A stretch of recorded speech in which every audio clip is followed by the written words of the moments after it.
And although I will get all kinds of trolling comments, I'm very serious about this.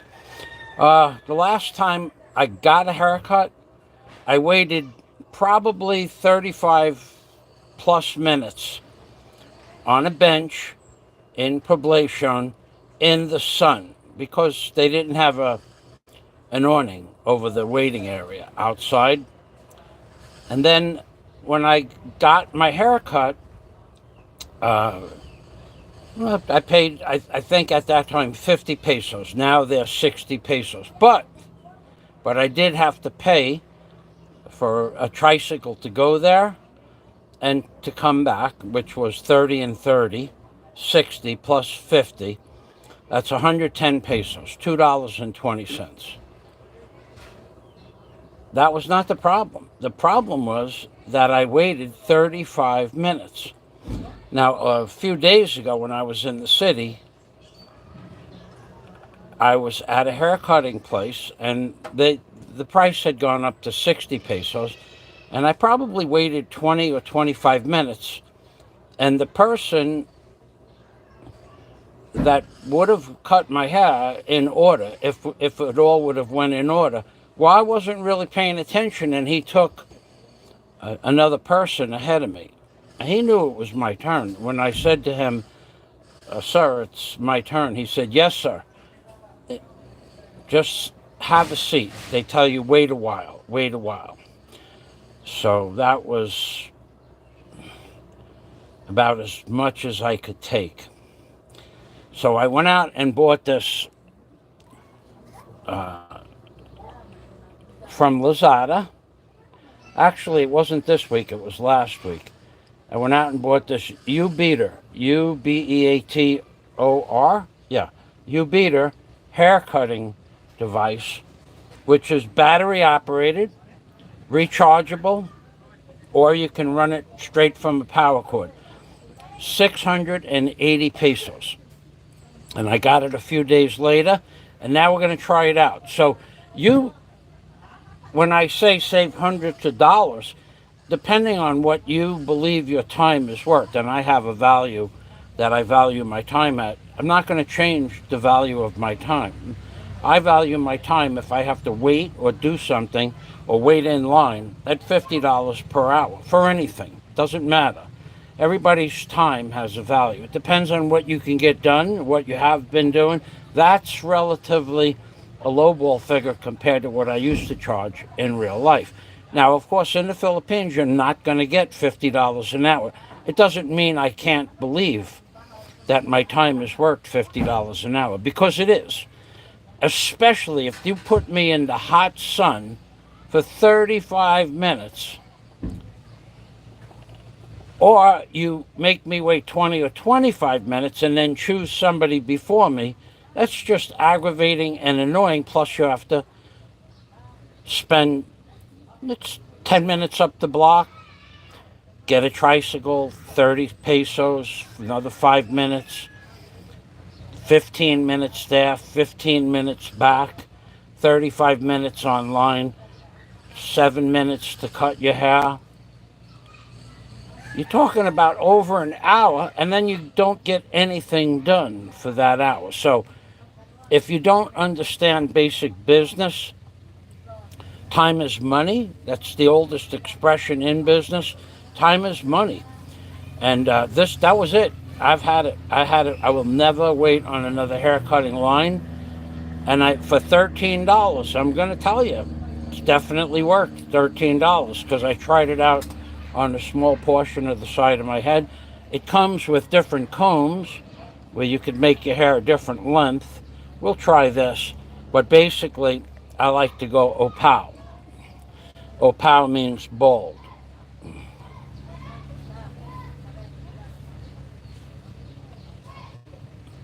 So that's what I'm going to do now. So I will show you the unit itself.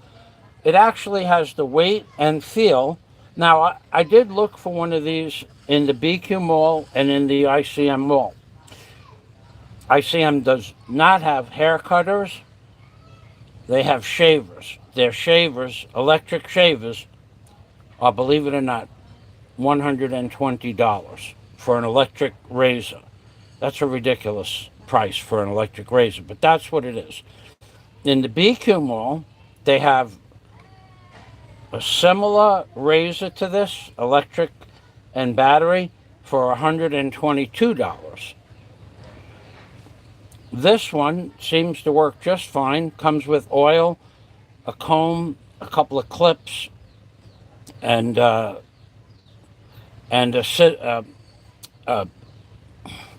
clips, yeah, a couple of different things, and 5 of these different lengths. So we'll try them out. And of course, trolls don't get responded to. I don't know why. I have no understanding of trolls. I have no understanding of trolls at all. A man or a woman that has nothing to do but go to somebody else's channel to say stupid stuff, that is an invaluable waste of time. But so be it. So we just don't recognize or read the comments, and eventually they'll go away. So let's try it with a medium size blade on here. Okay, it has a lever on the side here which adjusts how much hair can go into the tracks or the cutting tracks. And then it has an on and off switch here, a hook here, and of course the clippers themselves. And it is professional clipper, 5-volt input, 1000 milliamps, charging time 3 hours, but it came fully charged. So let's take a look at the length. We'll give it the longest possible option to cut.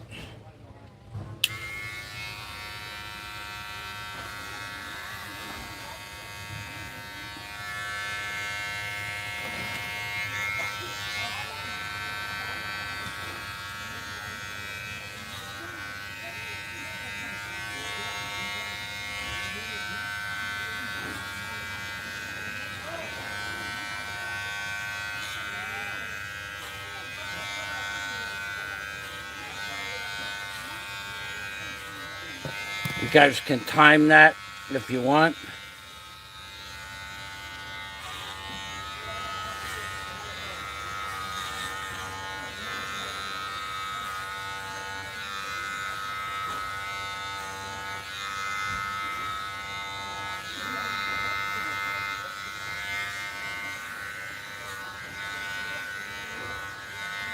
How am I looking? I'm looking good, yeah?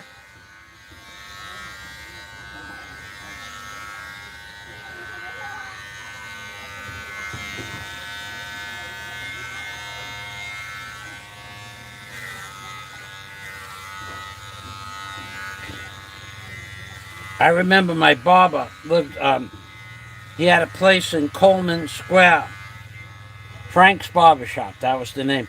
That was the owner's name, Frank. Actually, he was more of a bookie than a barber. And he did both. But he used to make it take, he could cut your hair in 2 minutes, or he could make it take like 10 minutes if he wanted to talk to you and he wasn't in a hurry. And then later on, another guy became a barber. I was 10 Coleman Square, my office, and the fella next to me was number 8 Coleman Square. I don't think he's still there. Now my store is, my old office is a Chinese restaurant, 10 Coleman Square in Howard Beach. The Chinese guy's name who bought the place was Jimmy. And the fella next door, the hair cutting place next door, I never got my hair cut, even though it was right next door. Diane Ginter, my childhood friend from as far back as kindergarten. Diane Ginter, and her father was an excavation contractor that taught me a lot about excavation, and she cut my hair. And she used to charge $20, and I used to go all the way into Brooklyn for that. But I never used that. Joe's hair cutting right next door to my house. So let's see. That doesn't look so bad. That length. I think I kind of messed it up a little bit on this side here. I trimmed back. How do I look? Should I go opal, bold, or should I keep it like that? Actually, that does not look so bad. I think I'll hit it a few more times from the back up and leave it like that. I think I'll just trim around the ears. So what did that cost me? I didn't have to go anywhere. Cost me $13.60 with the shipping from Lazada.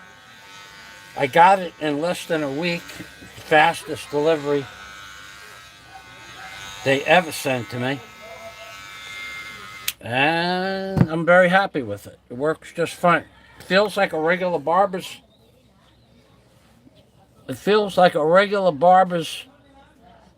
hair cutting device. So I'm going to take off this little foot here, the one that adjusts the length. I'll try this. It's probably not straight.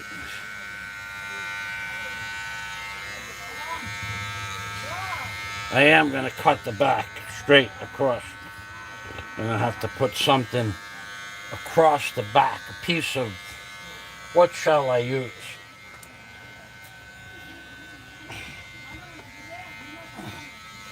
I'll just use a piece of wood.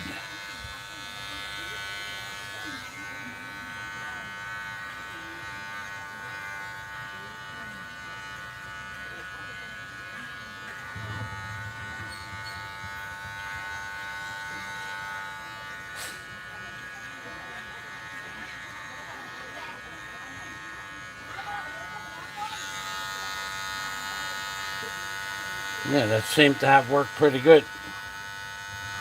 Got to innovate. Innovation is the key to success. So now,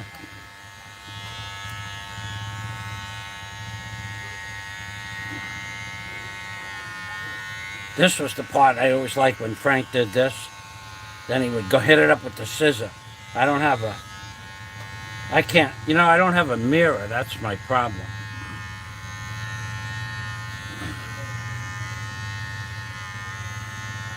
Yeah, Frank was quite the bookmaker.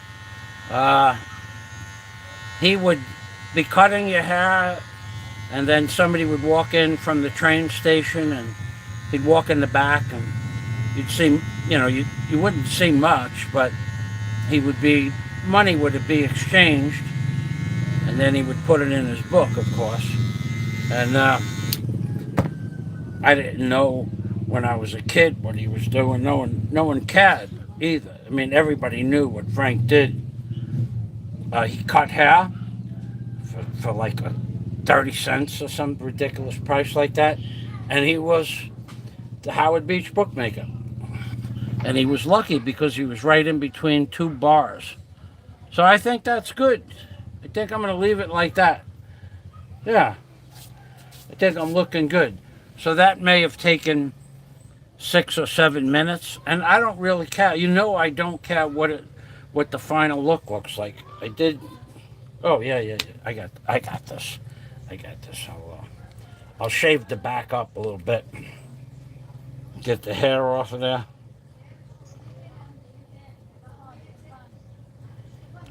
I always like to look good, when I do my blogs, I like to look the best I can. So, I'm here 13 minutes, 14 minutes now.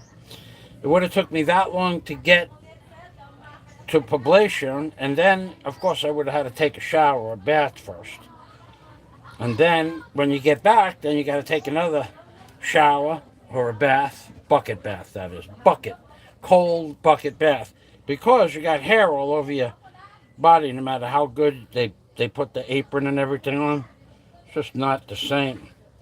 So now, all I have to do is find some nice ambient air temperature water and and a bucket, and I'll be able to take my bucket bath. Yeah, I think I'm. Oh! I see stuff. I feel. I feel stuff on the side, on this side here. Oh, my God! I checked. Thank God.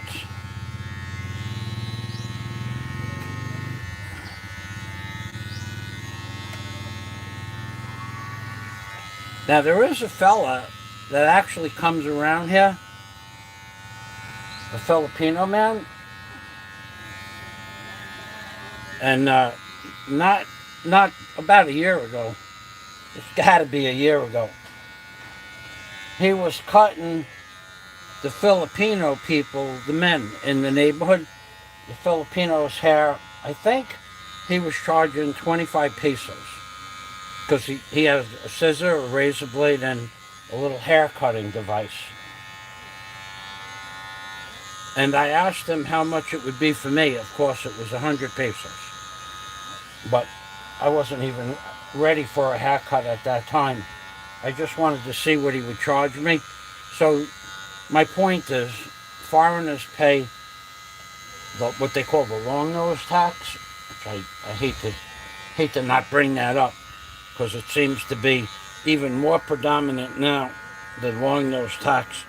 With the lockdown, so many businesses are not making money. They're trying to earn a living however they can. And I will say this to the trolls, a few trolls, I left their comments up when I blogged the construction site a couple of days ago. I don't see your point. I just don't see the point of trolling. I mean, you know, some of you guys take 5, 6, 7 minutes to make a comment. Now, some of them I left up, and some of them I removed. Grown men, going from channel to channel to channel. Probably, I don't know. I see some of your names in various places. Grown men making silly comments about men they know nothing about in a country they know nothing about. When I'm showing people how the work here is done, you know, not one person, not even one person, not that it matters because my video stands on its own, but not one person said, wow, I had no idea they don't use a wheelbarrow to move 60 or 70 pound bags of sand or gravel. Why would they put it on their shoulder when I showed you a wheelbarrow on the job site? Not one person was aware enough of what they call situational awareness. Not one person had situational awareness of the fact that there was a wheelbarrow on the job, the fact that they were moving 60-pound bags of hard pack, and they were moving it 80 feet by placing it into a bag and then placing that bag on their shoulder and then walking the bag 80 feet, putting the bag on the floor. Then and it happened by the time I had gotten back from my walk. Then they picked those bags up. They walked them another 7 or 8 feet and put them on the other side of an 18-inch, 4-inch block wall. So my question is, why didn't they just dump the bank pile material out of the bag into the place that it was going to go to within 2 hours later?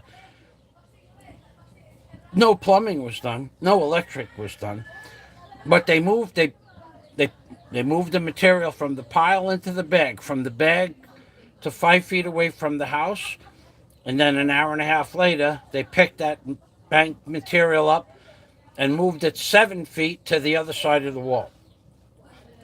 Why didn't they just put it in the bag and dump it on the other side of the wall? Because they did it the Filipino way. And the Filipino way is very innovative sometimes. Let's see how long we can make this job last. Let's not get the job done. And proof of that, to go through that video step by step, the first thing I brought you to was a man rolling red lead onto tin. Okay, so this actually goes to show how foolish some of my detractors are. You know nothing about construction. So the man that was rolling the red lead onto the tin, was he doing that on a wooden bench like 3 feet high with 12 pieces of flashing stacked one atop one another, and then rolling it out and then just flipping over the tin, leaving it half off the bench and then rolling the other side? Was he doing that? No, he was not doing that. He was not doing that. What he was doing is he was on his knees, squatting down on his ankles with a roller, going up and down, and the tin was on an uneven pile of dirt, where when he got to the edges or the end, he had to pick the tin up off the ground and put the paint on there, and then sometimes sand stuck to the paint. So that would be one thing I would have done different. Moving to the gentleman and that was cutting the bamboo with the jigsaw. He's been doing that for a month. I'm not kidding. He's been doing it that way. Not exactly that way for a month. Not exactly. There is a power miter on the job, but he either cuts it with that jigsaw or he cuts it by hand.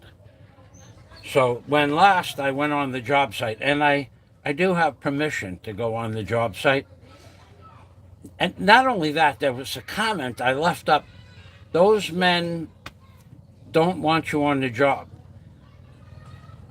You know what? To that person who left the comment, I left that up there. I left that comment up there purposely. First of all, what those men want has nothing to do with the reality of why and who I made the video for. The reality is I am friends with not only the owner of the property, but the contractor, personal. So, with full permission from the contractor and the owner of the property, I went on the property to videotape that job, specifically for the owner and the contractor.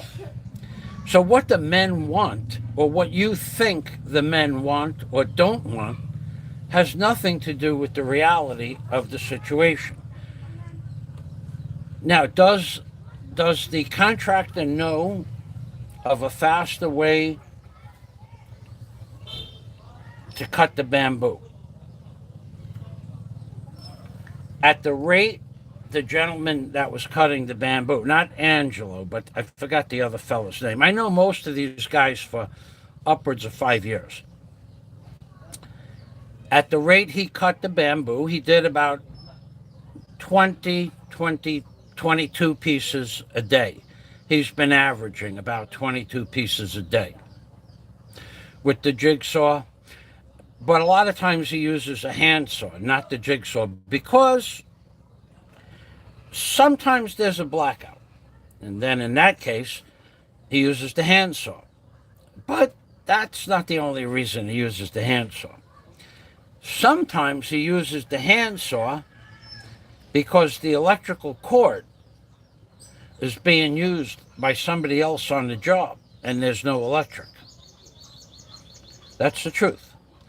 So for the want of an electrical cord, the man goes back to hand labor and cuts the bamboo by hand. But there is a third reason that the man cuts the bamboo, the notches and the lengths with a handsaw.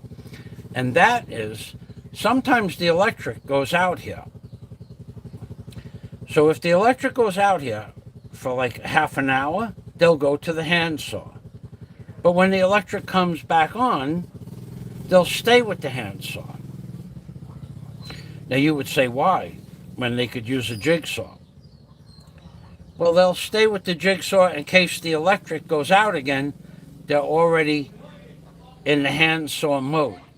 Now that doesn't that went right over your head. That went right over your head.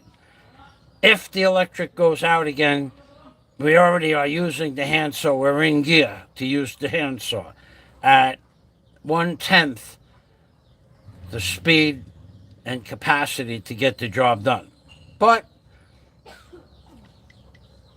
if you'll notice and go back to that video, the man cutting the bamboo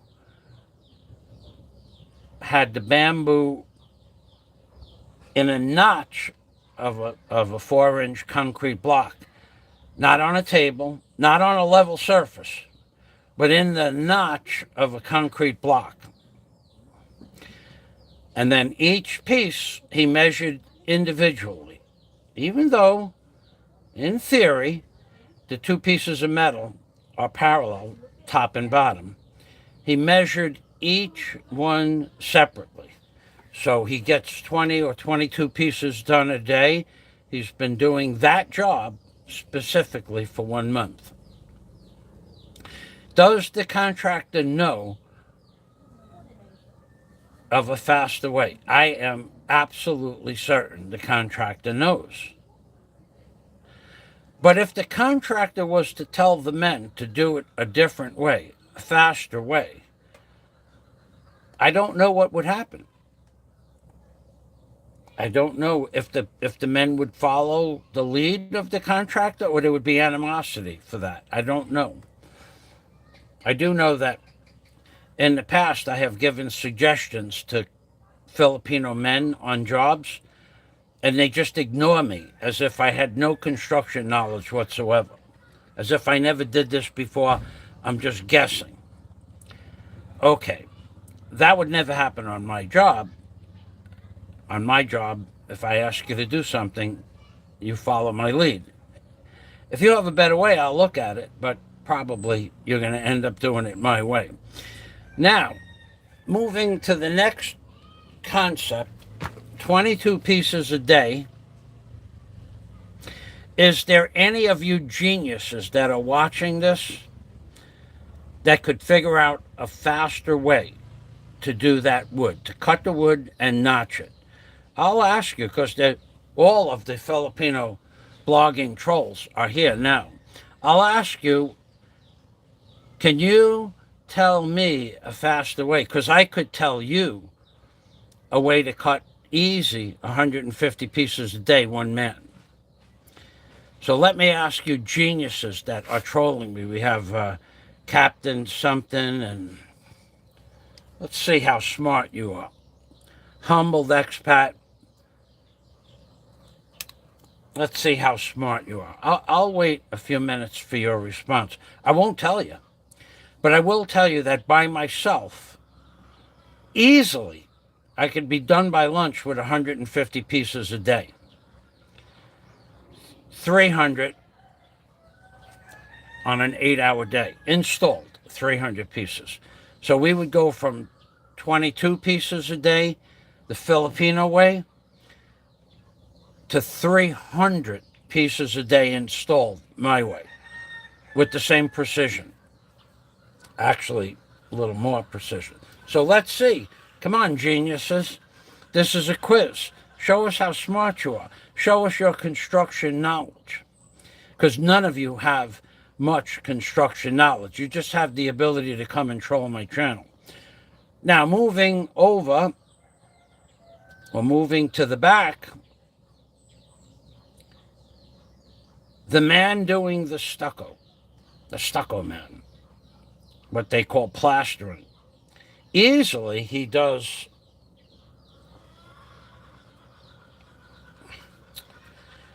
I don't know. I've seen him do 80 square feet in a day. And that's plopping it on with a plopping. And then they put another layer of plops on there, semi smooth it out. And then they put smaller plops and smooth it out. 80 square feet a day. 80. And that's with an assistant moving the scaffolding and an assistant throwing the mud up onto a piece of plywood. 80 square feet a day. With the same two assistants, just doing what I asked them to do, but setting up the job my way, I could have, I don't know, 300 square, at my age, 300 square feet a day on the wall. 300. So that would be 4 times the amount of stucco. And I'm old, okay? So that would be, and that's hard work. Maybe I could have more.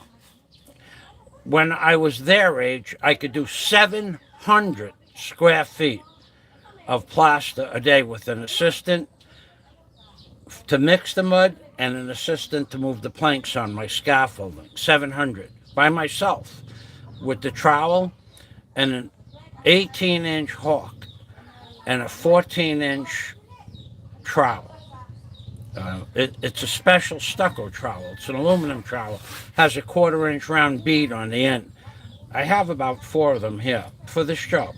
So easily I could do 300 square feet a day any day of the week right now if I had the assistant mixing the proper mix of mud and somebody to move the scaffold plank. So I see none of you geniuses know how to cut 300 pieces of wood in a day installed. How about 150 pieces a day? Come on. One of you geniuses has to have half a brain. Got to have at least a half a brain to figure out how to get 150 pieces installed on that metal bar in a day. Come on. It's a simple process. It's a simple process. 3 or 4 things would have to happen to go up to 300 pieces installed a day. But it's possible for one man to do 300 pieces a day. And that man worked hard. He worked really hard. I wouldn't work that hard all day. I would not work that hard. I would not be on my knees. I would not be on my ankles. I would not be squatting down. I would not be bent over in the hot sun. Come on. Come on, let's see if we can get any comment. I'm waiting for the comment. Oh, wait. I didn't see. The comments didn't roll down. Maybe we have an answer.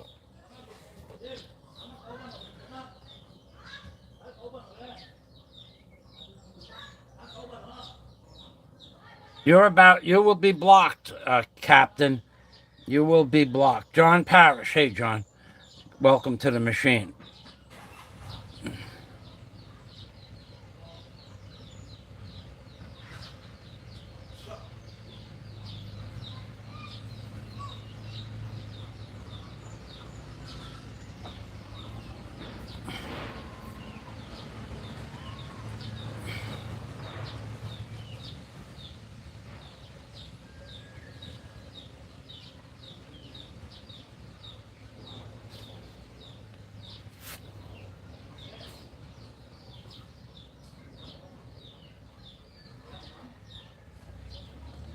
Well, you're gonna get blocked anyway, John Parrish, for breaking my chops. I told you there's not going to be any troll comments allowed. That was your last comment. Ever. You're gone. After all the years you followed me, you want to come here and break my chops? I'm going to make you disappear. It's not that complicated. Okay.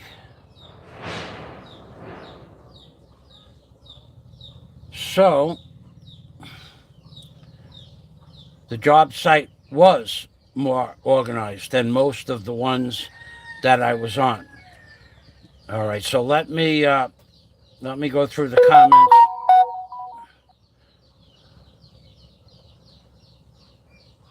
Yeah, John Parrish, you're as good as ancient history. I don't expect that kind of stuff from people that believe themselves to be my friends. I don't know why you did it. It's not the first or the second or the third time, but it is the last. Let's see.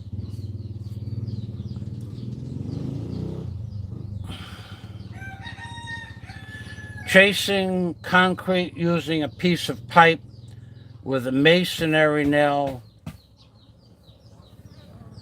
to chase out for the pipes. What does that have to do with my question? Set up a stop and jig, says John Quinn.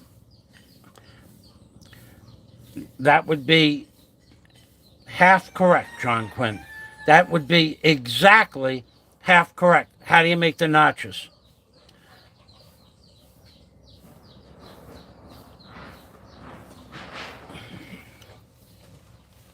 John Quinn, how do you make the notches? How do you make 600 notches a day? Quick, fast. You don't have to answer the question fast, but you have to tell me how to make 600 notches, 5/16 to 3/8 of an inch wide, an inch and an eighth deep. How do you make the notches? We'll see if John Quinn has what it takes.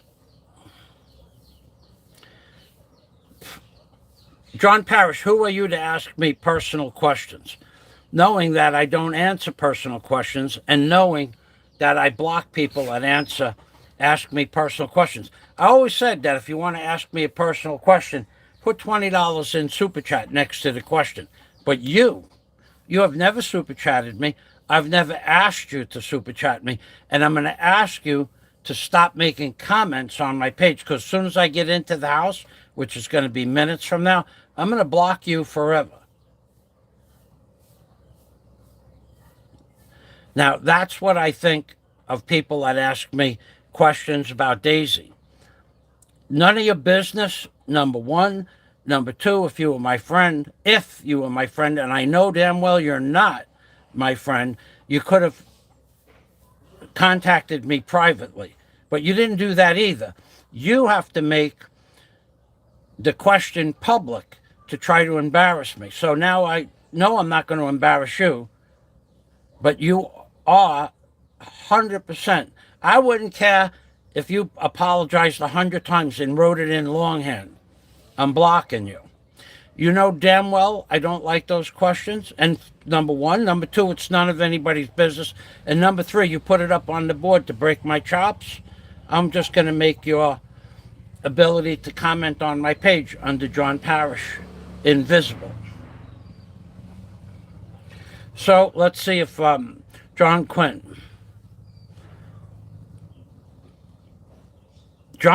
route a jig. You know, that would work. That would actually work.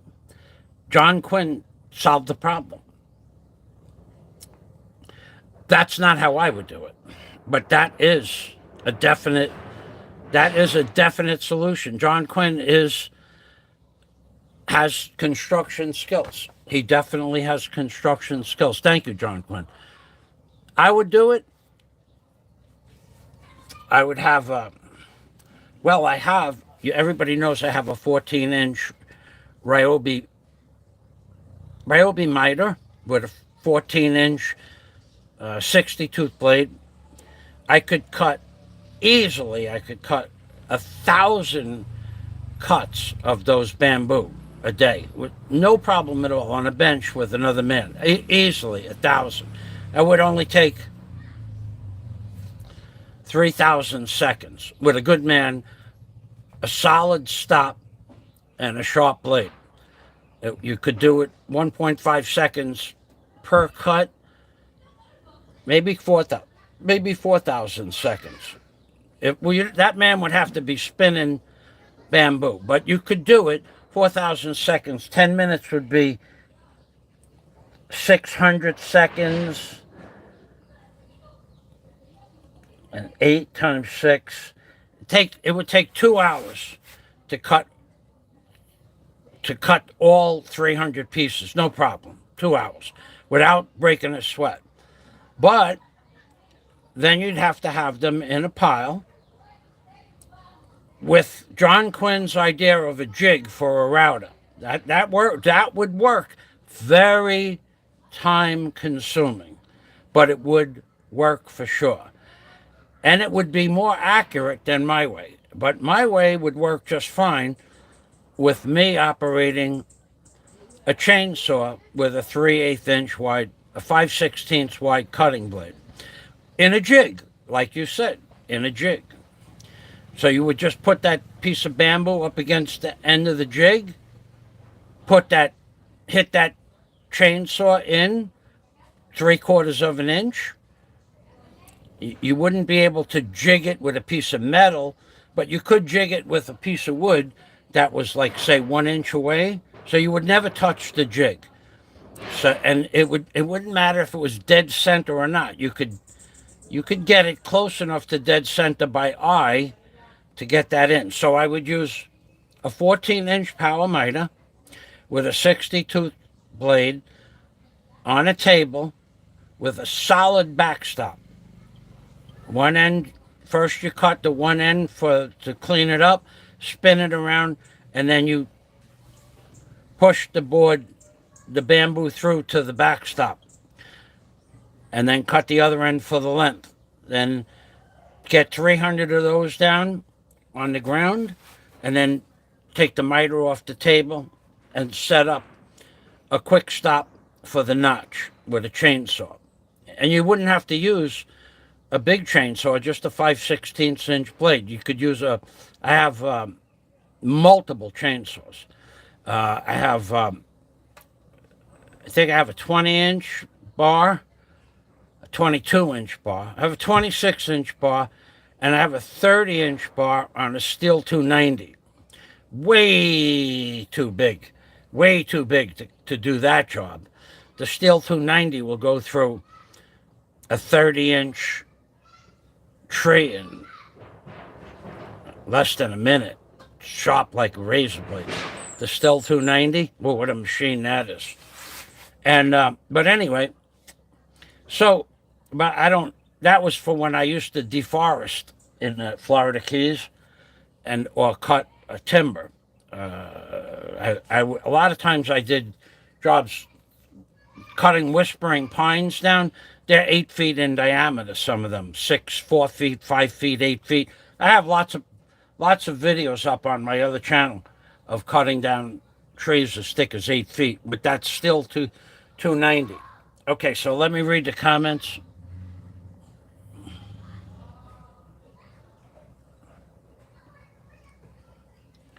Router and a jig, John Quinn is right. Strange, says Jim Alva. Welcome, Jim. Hey, good afternoon, Jim. Thanks for stopping by. Strange. It seems natural instinct to do a job with minimal effort and maximum time saving. Of course. Why would? Well, first of all, I couldn't rock back and forth on my ankles all day. I don't even know that I could stay on my ankles for half an hour a day. First of all, I'm too fat, and second of all, it's not a comfortable position, and third of all, it's definitely not a comfortable position to do work in. But the Filipinos, that's a natural. It's a natural stance for them when they're not doing anything and they're just waiting around. They go down and squat down on their ankles. Girls and men, they have that instinct and that ability since birth. I don't have that. I could never do that. Let's see, my next comment. T.J. Cobb. Hi, Michael. What date do you have to plan the hotel to have complete? As soon as I get everything I need in place and then the hotel is done, then the hotel will be done.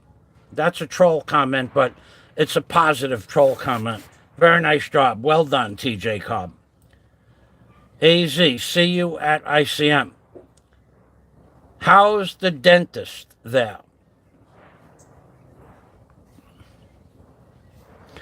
The dentist in the ICM mall? Are you asking me, you saw me at the ICM in the dentist, or are you asking me if the dentist is a good dentist? Which is the question? The dentist in the ICM mall on the second floor, a few doors away from Thinking Tools, is an excellent dentist. Salvador, the man. I don't know. I think he's a good dentist. It's $20 for a teeth cleaning. Does a thorough job, no pain, and you walk out of there for $20 and you got your teeth cleaned. He filled a cavity about 2 years ago for me, and the cavity held up, and I haven't had a problem with it. So, in that regard, I think he's a good dentist. His name is Salvador. Now, the woman, I don't know. The woman cleaned my teeth last week, but I don't know. I would imagine she's a dentist. She's probably a good dentist.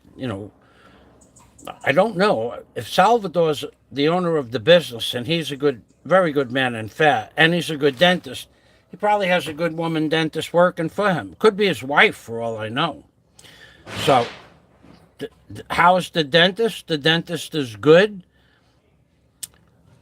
How's their prices? Way, way better than other people.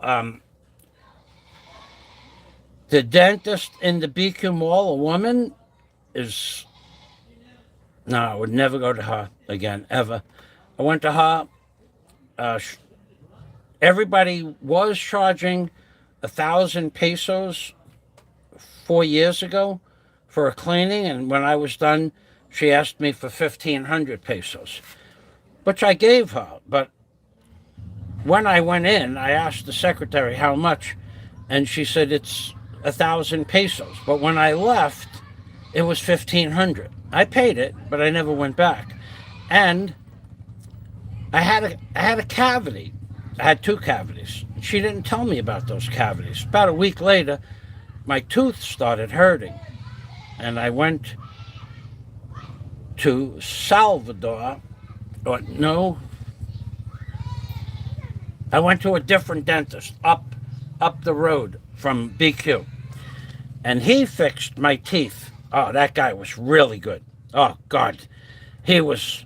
He did a root canal for 18,000 pesos. That's $400, and that root canal is still with a cap. A root canal with a crown and a root canal with a crown. A root canal with a crown. It's still in my It's still in my mouth. No problem. But that man, he also does all the colleges in BQ in Tagbilaran. So sometimes you could wait there for 2 hours in his office. I'm just not the type of person. But that guy did excellent work. But he also charged 1,500 pesos for a cleaning, which not that time, because at that time my teeth were clean. But he said to me, who cleaned your teeth? And I told him, and I said, but I have a cavity, right? He goes, no, you have two big cavities. She didn't tell you? And I said, no. I said, well, he goes, well, we're going to have to take care of those. And the big cavity has to be a root canal. He had an x-ray machine. So that was a woman dentist in BQ I would never go to again. I don't know if she's still there. The dentist up the road, up near Build-A-Ware, excellent dentist, but there's sometimes a 2-hour wait in his office. I don't like that. So Salvador at the ICM Mall would be the person that I would highly recommend. $20 for a teeth cleaning still. It depends on how much plaque you have on your teeth. I get my teeth done every 90 days or thereabouts, so he charges me 1,000 pesos. But if you were just going in there after 2 or 3 years of plaque buildup, I think he would probably charge you a little bit more, not much. But I know he said it depends on how much plaque is on somebody's teeth. So that guy, highly recommend him. And the woman, she did a beautiful job cleaning my teeth. Yes to both. You saw me in the dentist. And how was the dentist? Yes, okay, good. Thanks for answering that question. I wonder who sees me where. I don't really care, but that place, not only that dentist in the ICM Mall, or she is right between Globe, where you pay your bills, and Bohico, where you pay your bills. So you can go up to the second floor. You can get a number for Bahico to pay your electric bill. You can go to Globe and get a number to pay, get online and pay your Globe bill. You can go to the dentist, and by the time the dentist is done, both your numbers have been called. You go to office of Globe or Bahico, and they put you right up to the head of the line. That's how I did that last week. So, yeah, that's a good place. All right. So what is his name? Salvador. The dental clinic in the ICM mall.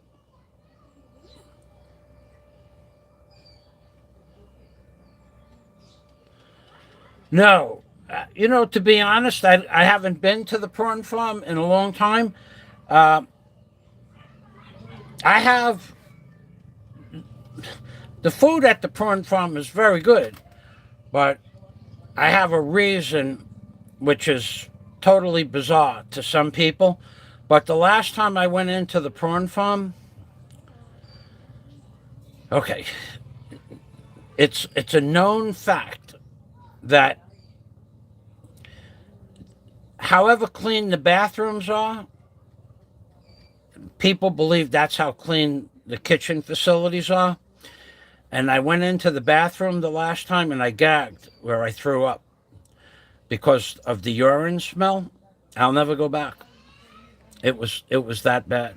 And I had asked the proprietor for months to have the girl clean the bathroom with bleach, and they refused to do it.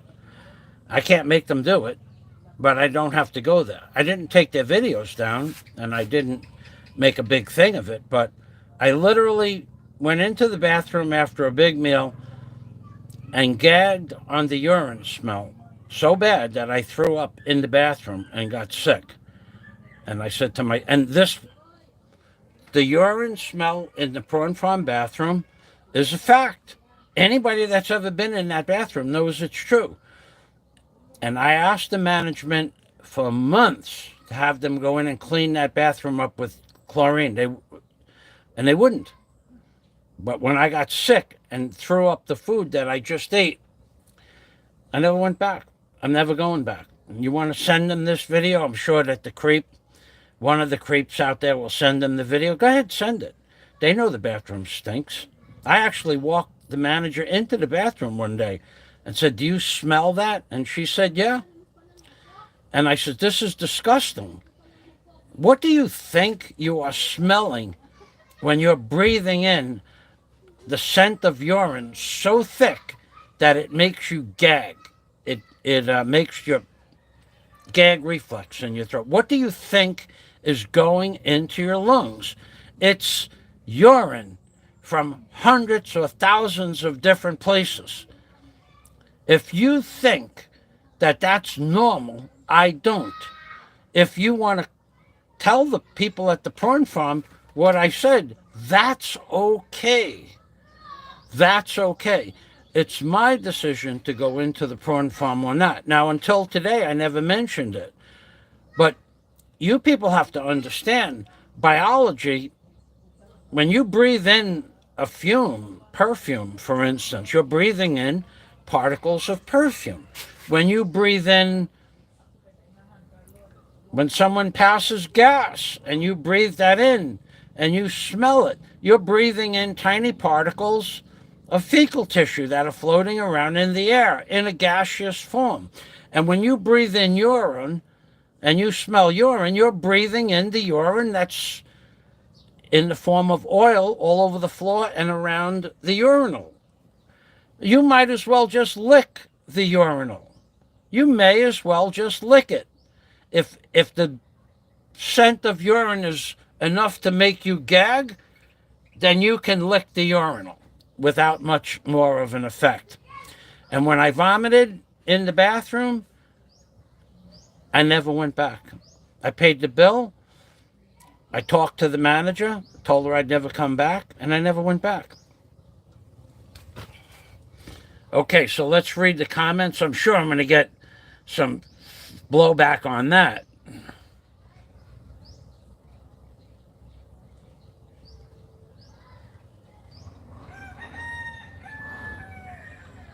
A to Z. Used to see you at the prawn farm. Are there Okay. Jim Alva, are there many vacant closed shops in the ICM mall? No. I don't know of any. I don't even know of even one. Um, I would say no. There's a couple under renovation for new businesses, but no closed shops.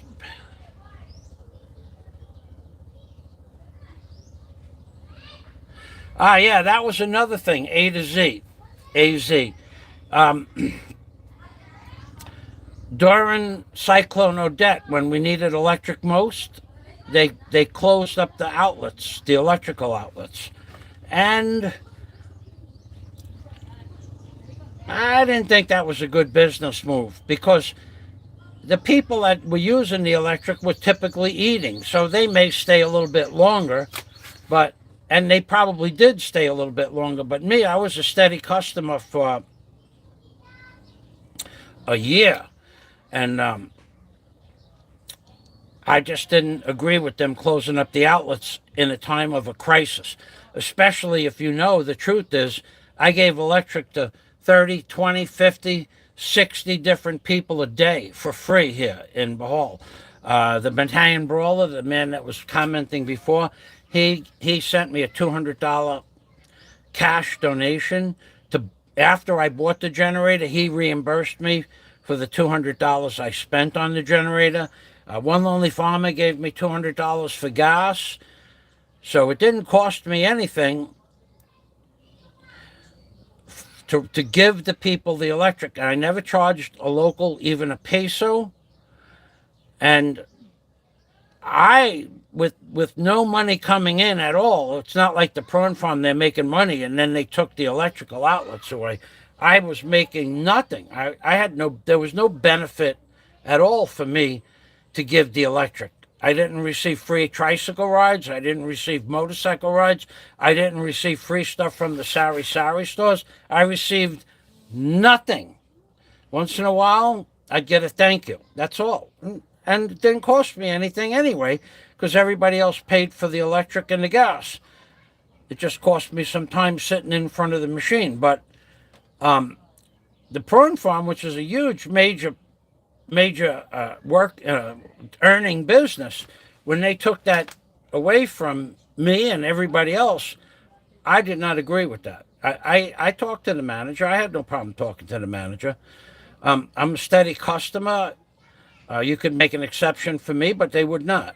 So I never took the electrical outlet off. A few times later, I vomited, got sick from the urine smell in the bathroom, and I never went back. So when I do a live stream, I'll be doing it from the Bellevue buffet for breakfast. Same way I did the buffet at the prawn farm. 10 o'clock in the morning to 2 o'clock in the afternoon at the prawn farm. The Bellevue opens up at 6 a.m. and closes at 10 a.m., the buffet. So when I do decide to do a buffet, I'll do it at the Bellevue. Actually, I have I may meet somebody there. I don't know. They said they were going to come and meet me, but I don't know that they're going to. But yeah, let me go back to the comments. Yeah, I'll never go back to the prawn farm. That place, listen, I'll say it again. When you're smelling urine or fecal tissue or the odor of excrement, you're eating someone else's excrement and drinking someone else's urine. That's the truth. No way around it. That's simple biology. You smell something with your olfactory senses, your nose and your mouth. Even the day I got sick from smelling the urine, I was mouth breathing like this so I wouldn't smell it. It was so bad I could smell it through the taste buds on my mouth. I'll never go back to the prawn farm again, ever. It will never happen. So when I do go out for a buffet, it'll be the Bellevue. Okay, so AZ confirmed it. It's not like I'm making up a story. We didn't go back either. AZ, see? Now, some of the things that I talk about, Other people confirm. Now, we will have people right now copying that segment. Let me make a soundbite so you don't have to go back and get the soundbite.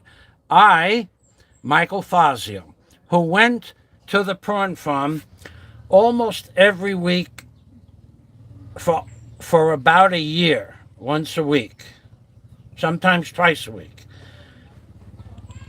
literally took the manager of the prawn farm into the bathroom and told her, "This bathroom stinks of urine. Will you please have someone clean it up?" And 3 or 4 months went by, and they didn't clean it up, and it just got progressively worse. The last time I was in there, which was sometime in February, I went in, I started gagging, I started mouth breathing so I wouldn't gag, and I vomited from the smell. Now, I will never go back in that place again. So, send that clip to the prawn farm. Have management go to corporate. Corporate knew who I was. They knew I was making videos there. They were okay with that. But I begged them. I literally asked the woman who cleaned the bathroom, "Will you please go in and clean the bathroom?" And she would go in with a bottle of perfume and spray it over the oil, and it wouldn't, the urine oil, and it wouldn't do anything. So AZ confirms the bathroom smelled like urine. So now you have a soundbite. Okay. Regular guy.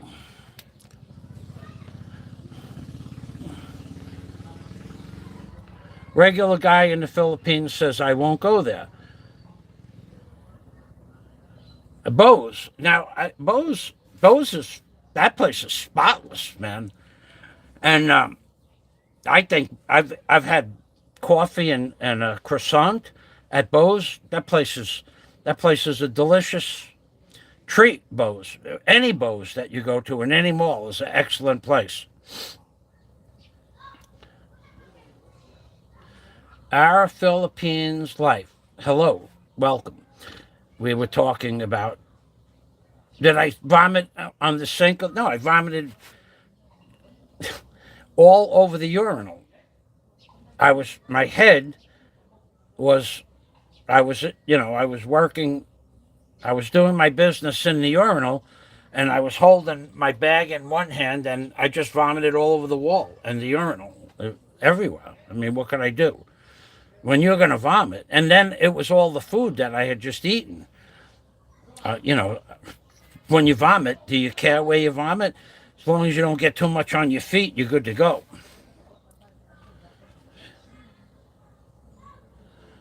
I've been in a few nasty CRs. Oh my God. Philippines is notorious for that. Why wasn't the bathroom cleaned by the man? I have no idea.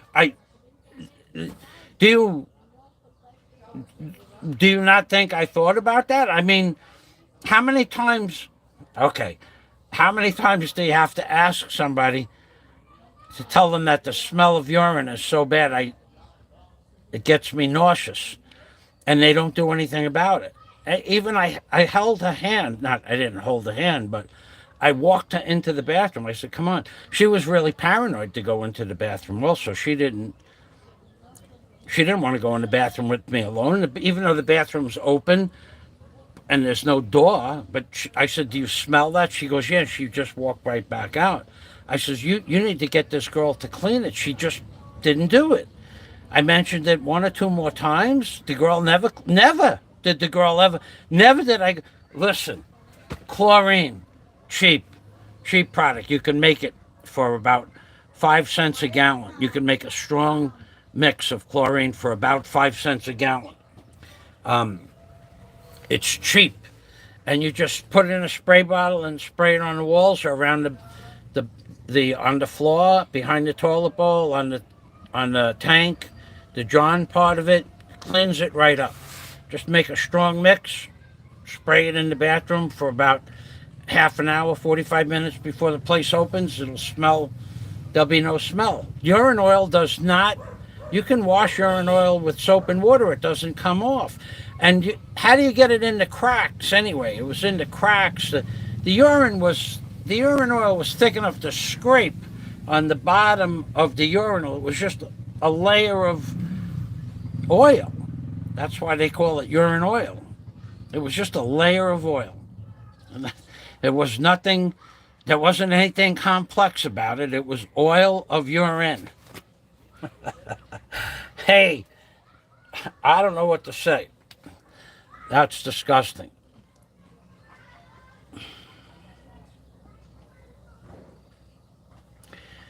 I'll meet up with you. Okay, you're welcome to do that. Um, are you in Bohol right now? If you're in Bohol, let me know. My advice to all expats: bring wipes everywhere you go. I I could go get my bag. I I don't have wipes. I used You can buy the wipes outside the bathroom in the ICM mall. There's like 3 wipes in a little plastic package. I used those not so long ago, but I do carry toilet paper and I carry 1 quart of water, just regular tap water. And I use that tap water to throw it on my shoulders and my head when I'm walking around Tagbilaran City. But when I go into the bathroom, if I have to go to the bathroom, I use the water in the 1 quart bottle to wipe my derriere with, because they don't have toilet paper. You could buy it, but I think water works better than paper. So I will tell you, the cleanest bathroom in the city is in the ICM mall on the 2nd floor, opposite the Bahico Electric Company, straight across the hallway. That bathroom is always spotless. There is never any smell. And they go in almost after every single use and clean the toilet seats. It has toilet seats and the bowl is clean and it has flushing units that work, and it's an immaculate bathroom. And the one downstairs on the 1st floor next to the PNB Bank is immaculate clean as well. And the one in the basement, a lot of people use that one. It's usually very clean in the morning, but by the afternoon it's a little bit. I would not sit on the toilet bowl in the afternoon on the downstairs, but I would sit on the toilet bowl on the 1st floor, right next to the Korean restaurant, near the Bank of the Philippines, BPI. There's a bathroom to the right there. Spotless, that bathroom. But upstairs, opposite Bahico, is even cleaner, and there's 6 stalls upstairs that are just spotless. And there's like 14 urinals that are spotless. I'm just giving you an update. If you have to go to the bathroom, that's the place to go. And so I use water. I bring 1 quart of water to wash with. And I also have toilet paper. And also I have a rag. If I had to, I have a cloth rag in my bag. I never use that, but it's more or less just to wipe my face when I'm walking down the block. But I don't put that in the video. Okay. Of course, I told them. Of course, I told her. I, I, that was the first thing I did. I walked right over, asked for the manager. She came out. Her name is Christine. And I said, look, I just got sick in your bathroom from the urine that I've asked you to clean up for what, 4 months? How many times? I'll never come back into your restaurant. She just said, yes, sir. Okay, sir. They don't care. They don't own the business. The business is going to be crowded with or without my blogs, or with or without me. They don't make any more or less money if I go to the restaurant, or they do make less money because I always left 100 peso tip. They don't care about that. They one thing about Filipinos, if you tell them you're not going to go into business anymore, they don't care. even the owners of a business, they just say, okay, if that's the way you feel. They're a very non-confrontational people. Um, she may think there's just nothing wrong with smelling other men's urine because that's the way it's always been here in the Philippines. You want to go? I'll tell you where the dirtiest bathroom on earth is.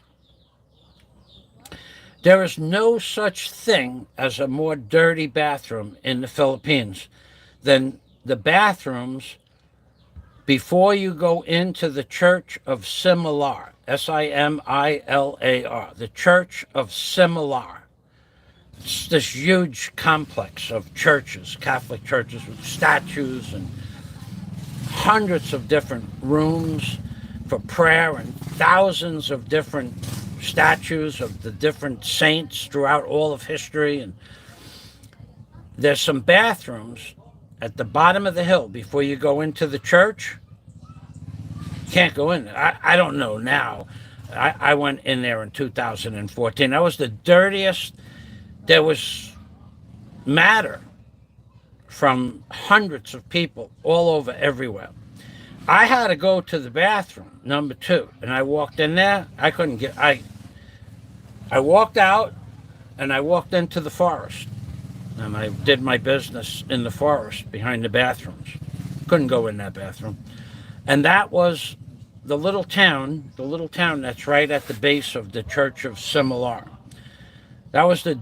I had never been in a Filipino. I was only in the Philippines a few days. It was back in January of 2014, and most of them, the bathroom at the Buddhist temple was filthy as well. They just don't clean bathrooms. I don't know what it is about the Philippines, but that bathroom at the Church of Similar, where would you go? And there was no running water. There was a bucket outside the bathroom. There was no toilet paper or anything like that. There was a bucket outside the bathroom that everybody had used with all their germs on their hands and in the bucket. Who knows, man? I just walked out into the woods and did my business and washed with water. The Philippines is not known for clean CRs. That's the bottom line. So if you talk to Christine or at the prawn farm, tell them, take that clip and tell them to please clean the bathroom. I didn't make a video bad about the place after that happened. Somebody just asked me today by chance. I'm not going back to the prawn farm. And the answer, of course, immediately after I got out of the bathroom, I told Christine that I blew chunks. Yeah, Thailand, from what I see of Thailand, when I watch blogs in Thailand, that's a whole different world of, on a much higher level. Sanitary, come on, in Thailand there's no puddles in the streets per se, no fecal matter and septic water in the streets in Thailand. There's no broken sidewalks. The streets are clean. They're free of debris. There's not a lot of debris on the streets in the Philippines, but a lot of places where you walk in the Philippines, the sidewalk is broke and there's a 3-inch depression in the sidewalk, and when you're walking and not paying attention, you can fall down, or there's a whole flag, a 24 by 32 inch flag over the sewers that some truck just dropped into. You could walk right into a 18-inch puddle of water. You could walk down, but if you're not watching, you could kill yourself or break your legs. You can really die in the Philippines if you're not watching the sidewalks. But cleanliness in Thailand looks like it's a first world country. And same thing in New York. You see vent pipes up 12, 14 feet up off the sidewalk, and you can smell sewerage sometimes. It depends on the winds, but you don't see sewer water running down the streets of New York City like you do here. If you're walking in a puddle in the Philippines, you're walking in septic water.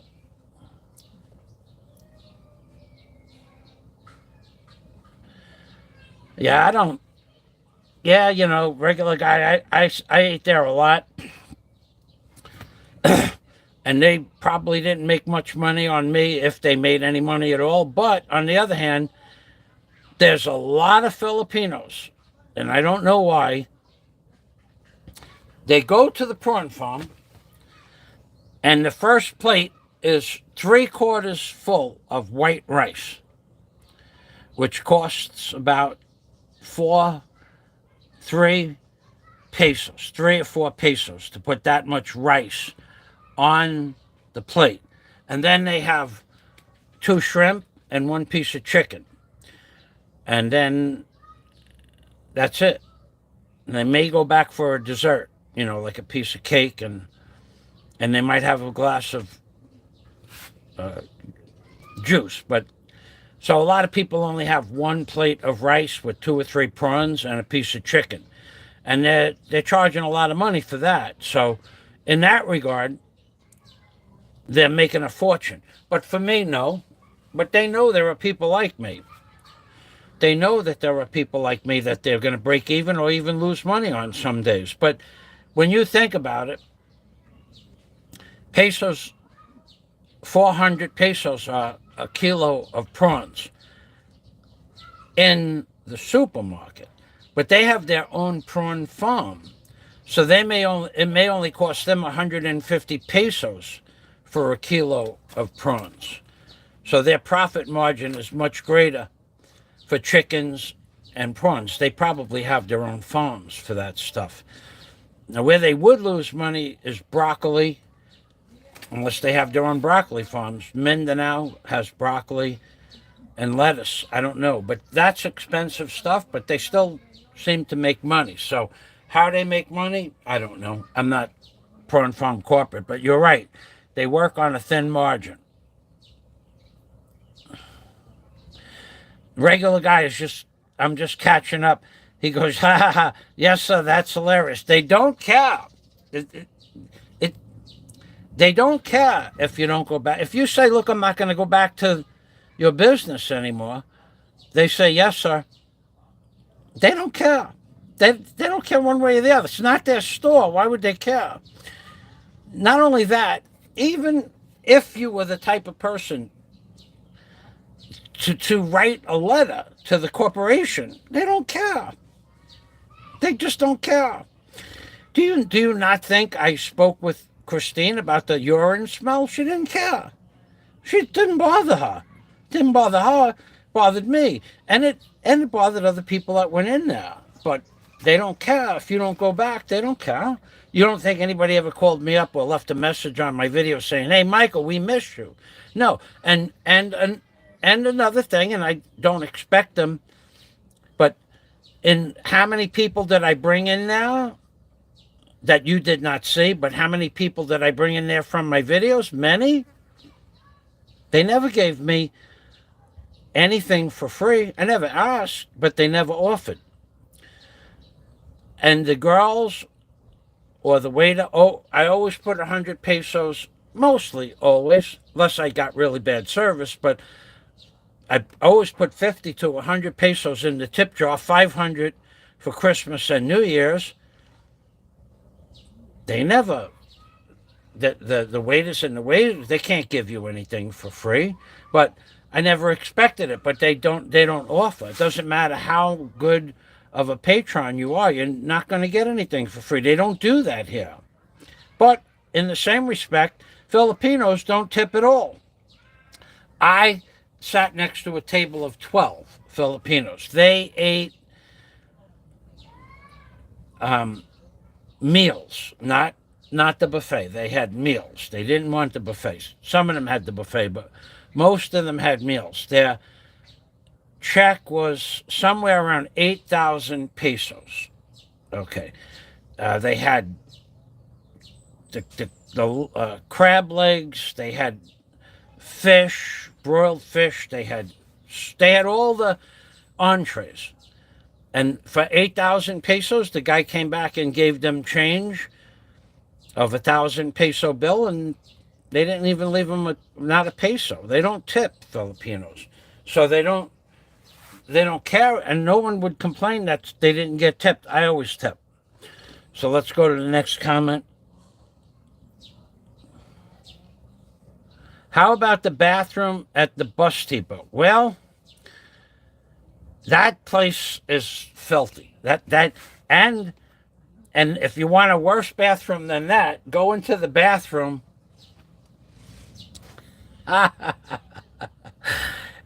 where I go into the vegetable market, the wet market. Now that place is filthy. That bathroom. I can't wait for the next level of social media where you could smell where the person is blogging from. The bus terminal is horrendously dirty, but the bathrooms in the wet market are worse. And just until recently, there were puddles on the bathroom in the wet market as deep as 1 inch deep. And how did they solve that problem? I swear to God, you're not going to believe this. I'm not kidding you. You could take your shoes off outside the door in the wet market, which had like a 4-inch lip, and inside the door were flip-flops, or outside the door were flip-flops, one or the other. They were both. And you could put those flip-flops on. You take your feet out of your shoes, or out of your flip-flops, because I don't wear flip-flops, and you put their flip-flops on, and you go into the bathroom, and you walk through urinated fecal matter water, and you do your business, and then you come back out. There's no place to clean your feet, and you take the flip-flops off, and you put your feet back in your shoes. So what does that save? It saves your shoes from walking through a puddle, but you have fecal and urine matter on your feet, and then you put them back in your shoes. So what's the point? And that's what people do. I'm going to myself, why would you? I've never been in the bathroom in the wet market. Probably 6 years ago I was in there. But then I said to myself, my feet just got wet from being in here. And then I looked around, and there was flip-flops all over the place. If you didn't have flip-flops, you could go in there and come home with a bag of flip-flops. That place is... But the bathroom in the bus station is yuck. You're right.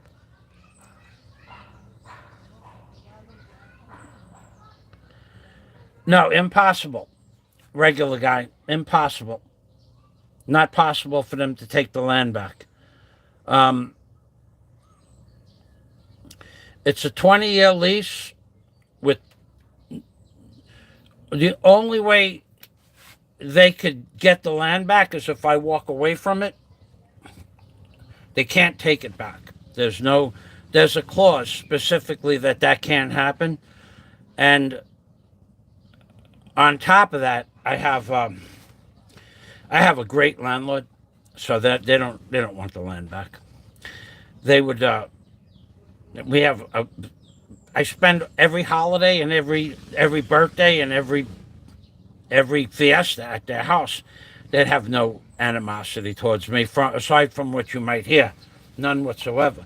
You can go back and look through my videos with Nanai and the whole family. One brother is the barangay captain. The other brother is one of the most respected brothers in the local area. Another brother is a good member, is a good standing member of the community. No, that's not going to happen. Even if I didn't want the property, I'd have to sign a contract and ask them to take it back. And they would. Of course they would, but they would never want it back. They have and why would they? If I'm going to build something here and they get whatever I build at the end of the day, why would they want to take it back? They can't break the lease and give it to somebody else. That clown that says, I think I'll rent the property in Bohol. First of all, they would never rent it. They can't rent it to him. Second of all, they can't break the lease. It's an unbreakable lease. The person who made my lease legal, does corporate leases in Cebu. It's not a breakable lease unless I decide to break it. There are other clauses in the lease as well, but I don't have to talk about my personal thing. But when you heard the clown talk about that, he's gonna. I think I'll take over his property and throw him off. No, I don't think that's gonna happen. He's delusional at best, insane on the far end of the spectrum.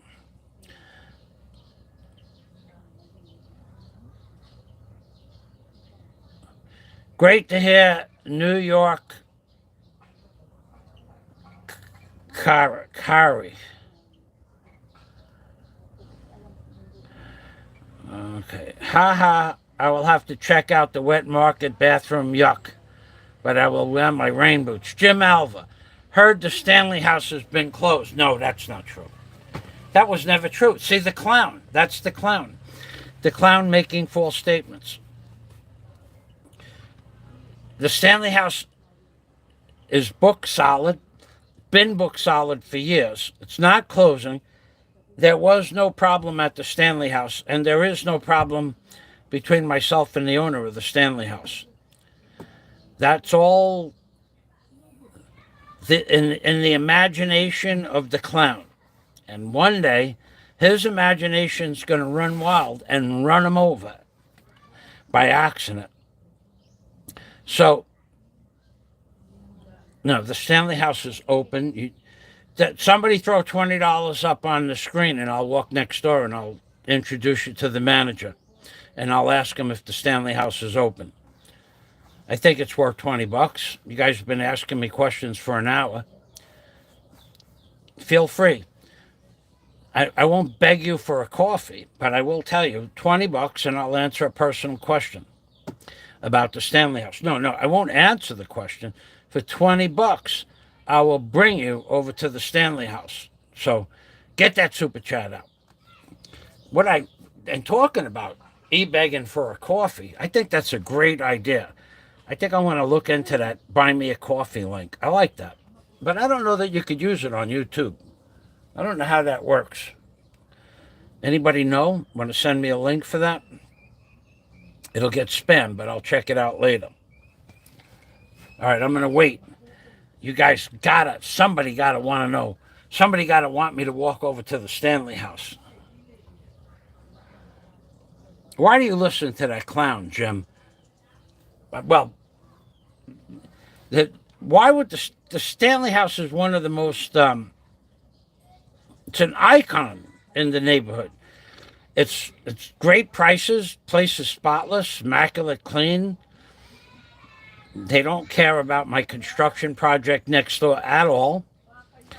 And I've never had a disagreement with them to the point where we have any kind of hard feelings between us. So why would anybody listen to that worthless clown? Why? I don't know. Don't you understand he lies about everything? He lies about everything. Everything he says is a lie. Just about everything. There's only one other person that comes near, and that guy they both live in Cebu. Isn't that funny? Okay, no $20 up on the screen, huh? Okay. I knew that would stop the questions. Anyway, I think I'm going to be going out. I don't know if I'm going to go out for breakfast or dinner buffet tomorrow. I'm not real sure. So I should be back on. If I go out for breakfast, I have 4 hotels that I want to blog tomorrow. I didn't get into the reception area of the Moto Hotel, but I did find out the prices for the Moto Hotel, the one I was blogging the other day when the internet went off.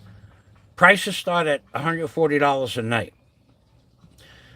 Prices start at $140 a night at the Bellevue for anything with a view. But I want to blog the Bellevue tomorrow if I can.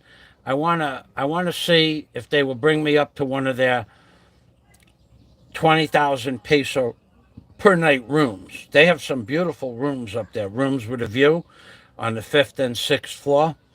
I want to see if they'll show me around one of their rooms. I never pushed the issue before, but I think it would make a nice blog. Now I don't know that I'll have foods there, um, but there are several restaurants in the Moto uh, complex, and if you're not interested in going to a place called Gilligan's where you spend about 500-600 pesos for a meal, you can go to the Bellevue for 680 pesos for a buffet. Now their nighttime buffet is 1,250 pesos. That is $25. So if I had a date, I probably would go there, but I don't think I'd go there just on my own, especially at night. I really don't like nighttime buffets because then it jams you up all night. You're just too tired. I can walk to the buffet for a buffet, and I can walk home or go swimming. I was told not to go into the ocean. I'm going in the ocean. I'm going to start going in the ocean. Enough is enough. If either I'll only go in on the incoming tide, and I'll only go in if on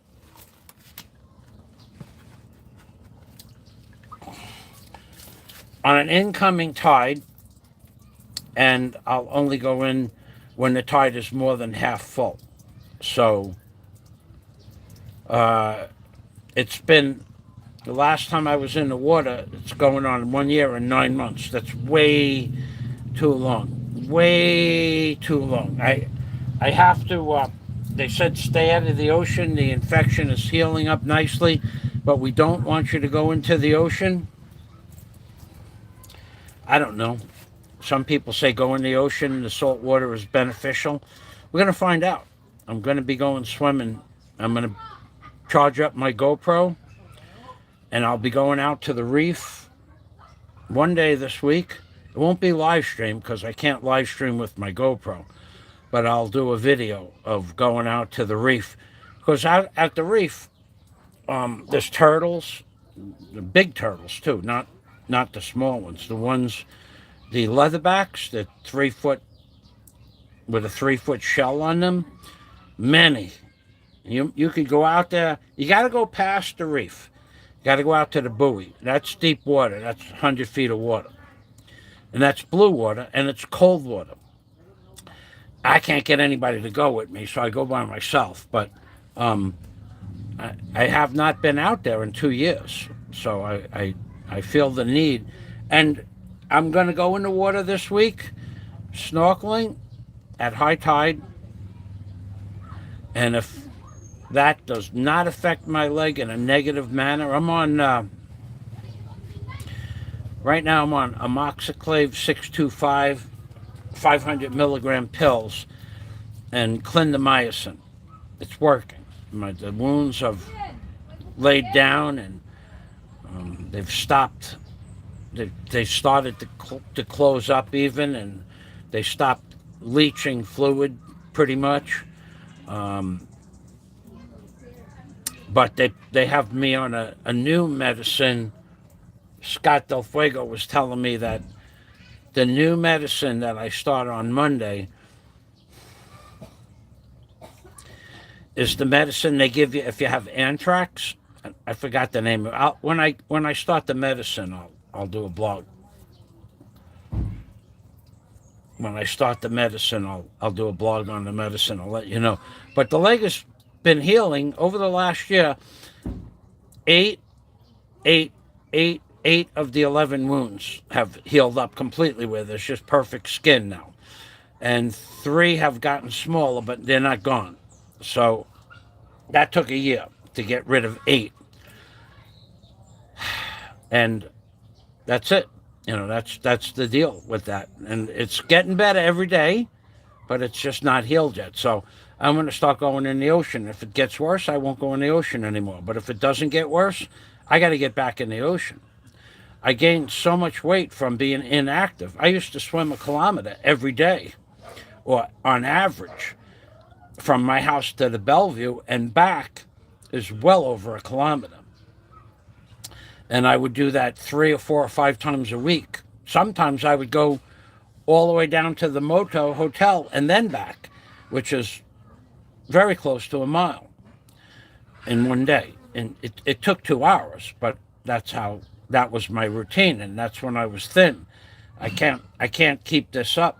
I cannot keep this gaining. I lost weight again. I'm on a diet, the carnivore diet, but I'm not losing weight fast enough.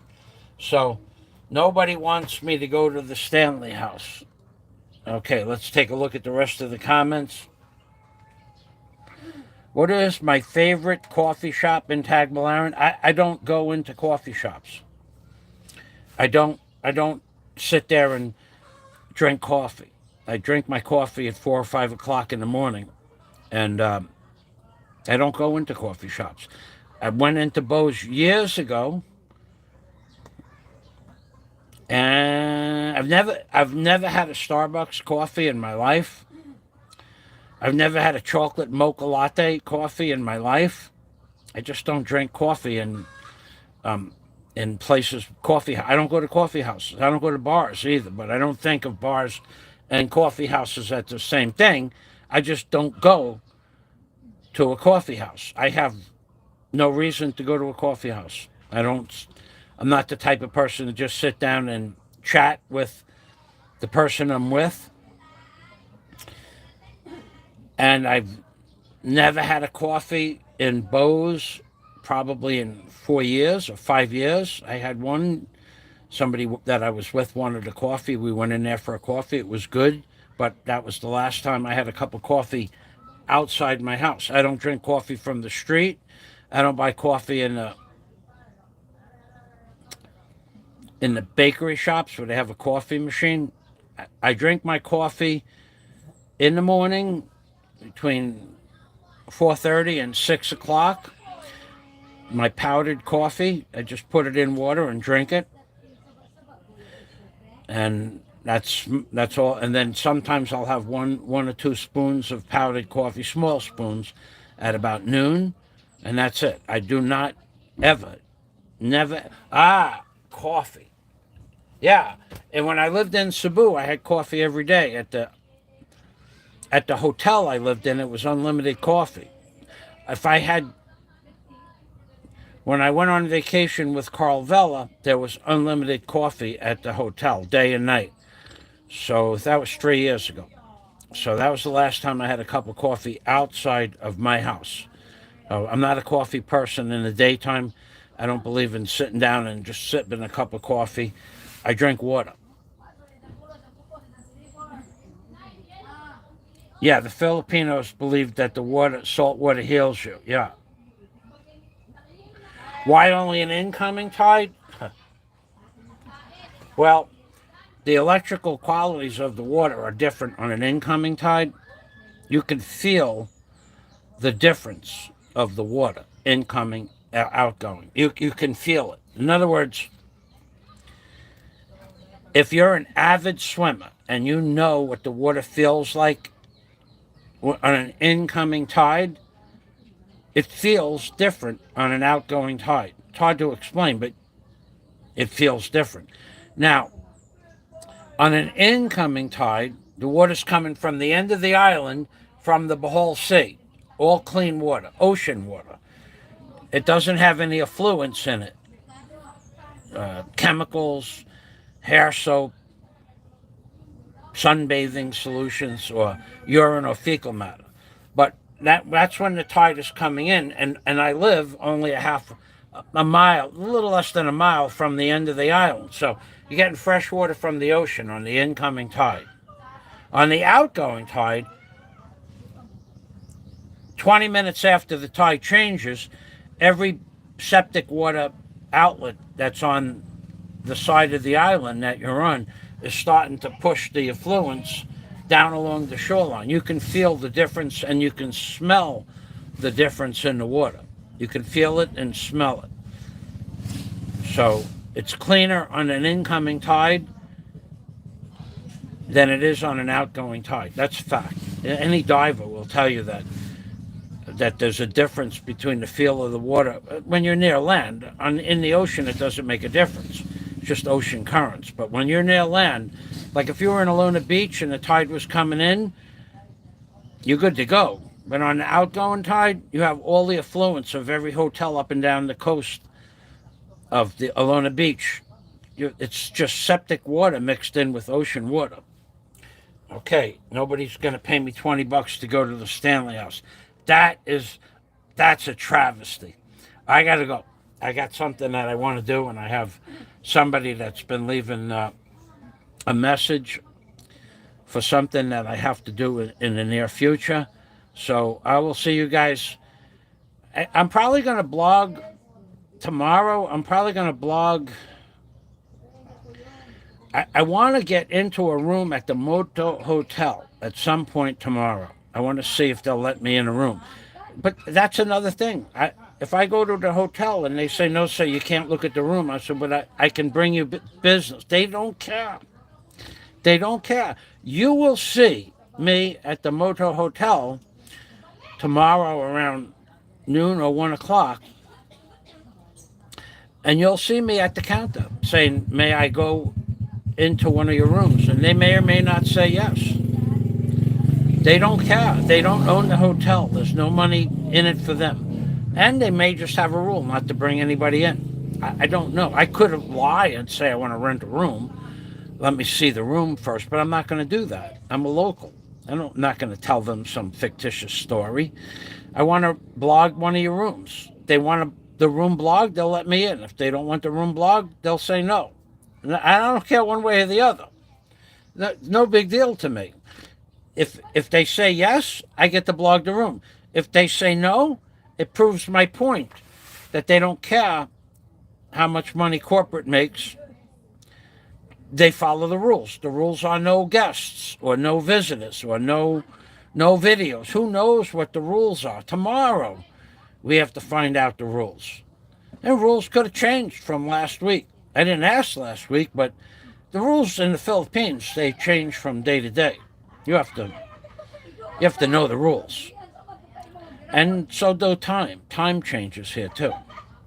You have no idea. I know the person. I know the man. I know the very man that controls time in the Philippines. He told me he controls time. He was so clear that he controls. I didn't know what to say because he believed it. I control the time. My time is your time because I control the time.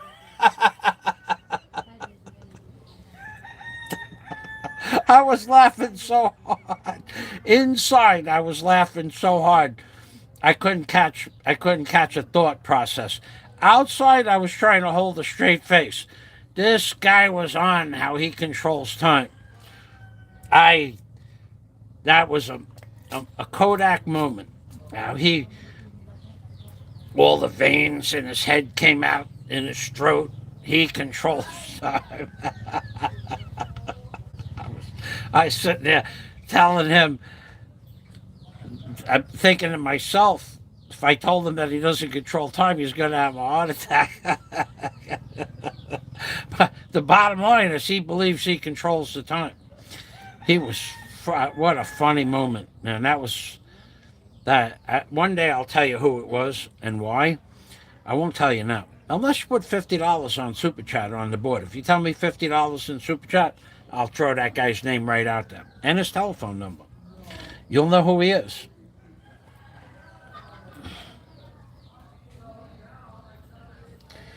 No concept of business. Yeah, they do. No, they don't. No, they don't. They're not. No. The people at the counter have a set of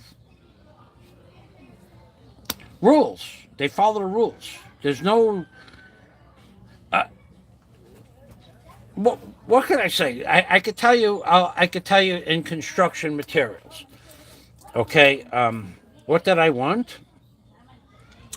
I wanted the MT 2002 power miter made by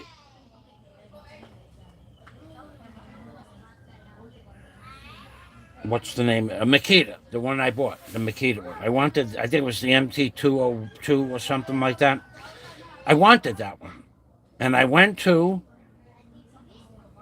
one of my suppliers and I said, the guy's got a 3-letter name. What's his name? I forgot his name. He's a Chinese guy. And I said, I want that miter. Yes, sir. We don't have that miter. No, but you have a picture of it in the book. Yes, sir. But we're out of stock. So Kim. Yes, sir. This was back in October or September. Yes, sir. We had that miter because I remember him having the blue Makita. There's a blue Makita and a green Makita. Only 300 pesos difference. So will you order it from me? No, sir. Well, you're the manager. Right? Yes, sir. So order it from me. I'll pay you in advance. No, sir. So he didn't own the store, but he's the manager. He wouldn't order it from me. He goes, sometime maybe in January we'll have that miter again. So I said, well, I don't really want to wait till January. But I waited anyway because no one else had that miter, and his price was 12,000 pesos. Build-A-Ware had it for 14,000 pesos, but they were out of stock too. So I never did get it from them. I ended up ordering it off Lazada for a little less than either one of them wanted for it. But Build-A-Ware, big corporation that they are, they wouldn't order it from me. They didn't care. They wouldn't order it. It's not in stock. They won't order it. Any little business, mom and pop store, would make sure they got it, even if they had to cut their profit margin off the machine. They'd buy two, have one for you and one in stock, and they'd make a couple, 3, 4. They probably only pay 8,000 pesos for it. They probably make 4,000, 5,000 pesos on the deal. They would not order it. They don't care. And I could give 100. What about the rebar bender? How many places did I go for the rebar bender? It wasn't in stock. They wouldn't order it. That's just the way it is here. Get used to it. I did, almost. Okay, thanks for watching. 2 hours is up. Nobody's going to give me $50. What did I want $50 for? I forgot. $20 to go to the Stanley House and prove it's open. I forgot what I wanted $50 for. Easy come, easy go. This is Michael Fazio in the Philippines saying the name of this product is the Uniform Beta Echo Alpha Tango October Romeo. You beat her.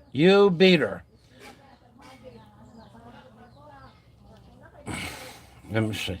Make sure. Uniform Bravo Echo Alpha Tango October Romeo. You beat her. 680 pesos on Lazada.com. Excellent tool.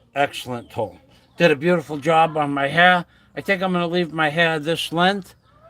And then what it cost me to do this haircut took about 3 minutes. Oh! Thank you very much for the buffet, Jim. Salamat. Then I'm going to the buffet. Thank you very much.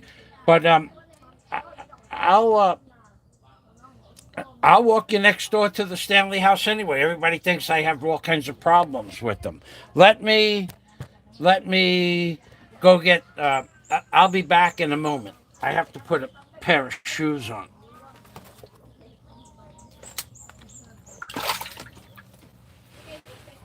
But maybe not. I could probably scream it out.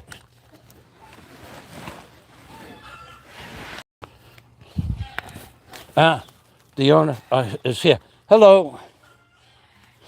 Anna?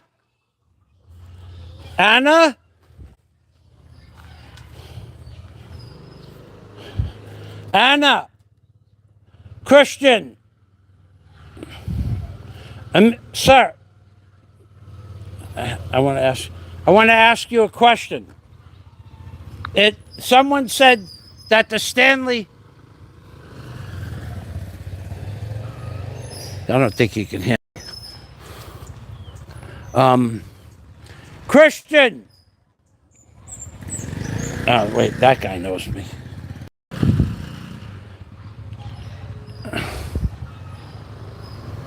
We'll wait for Bob to come back. That fella that just went by, Bob. The other guy, his girlfriend, was waiting for him on the corner there. We'll find out from Bob. No, the Stanley House is open.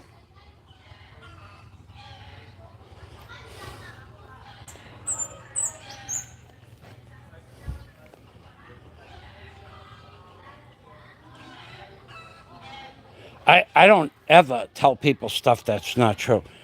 Aside from the clown that says, he lies about everything. No, you're listening. You find out something that you could prove that I'm lying about, and I'll give you 1,000 pesos for each time that you can prove a lie to me. But if you can't prove that I'm lying, and I prove you to be the liar about me lying, whether I'm lying or you're lying, you give me 1,000 pesos. You'll be so broke so fast, you won't know what hit you. And I will tell the clown this, that I won't even tell him. He's going to find out on his own.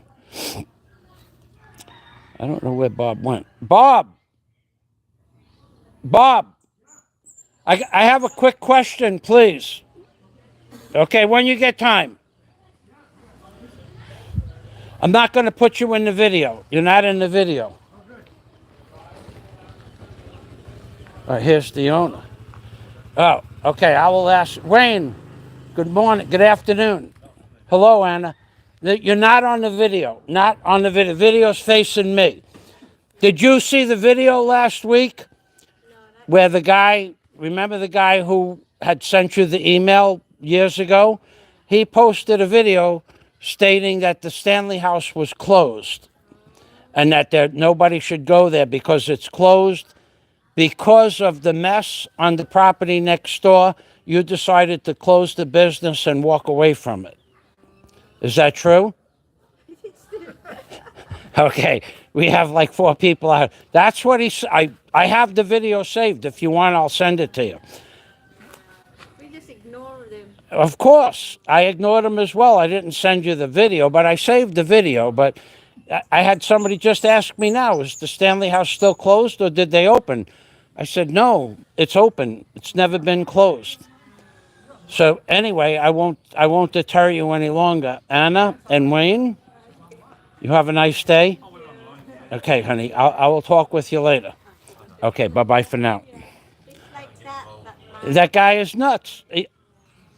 I'm going to send you the video now that you know about the video.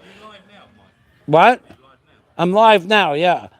But you're not on. You are not on. You know that. You know that. Okay, bye-bye, guys. Have a nice day. Yeah, so that was the owner and his wife. And the building is not closed. And Bob, who's a friend of mine, we walk on the beach together. And the fellow on the motorcycle had the helmet on, and his girlfriend was on the corner saying, come on, come on, come on.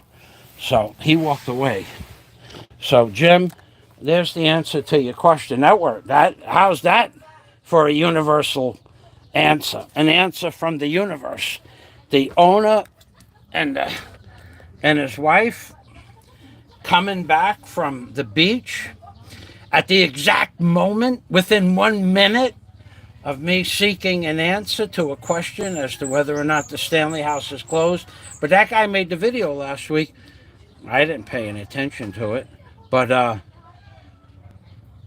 now I'm going to send it to them. They don't count. He could make all the video he wants of that, I guess, because it's not true, number one, and they're booked up solid for far into the future as you could count, and they have no problem at all with what I have on my property.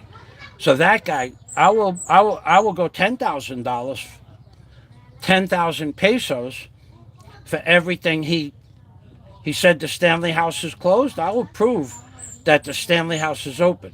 He said that they don't talk to me because of the mess on my property. I will prove that's not true. I just did prove that's not true. He said that they care about the stuff on my property. They don't care about the stuff on my property. They never cared about it. They build stuff all the time. They know that construction sites look like construction sites. It's the clown, the underachiever, the world's most underachieved man, the one who sent them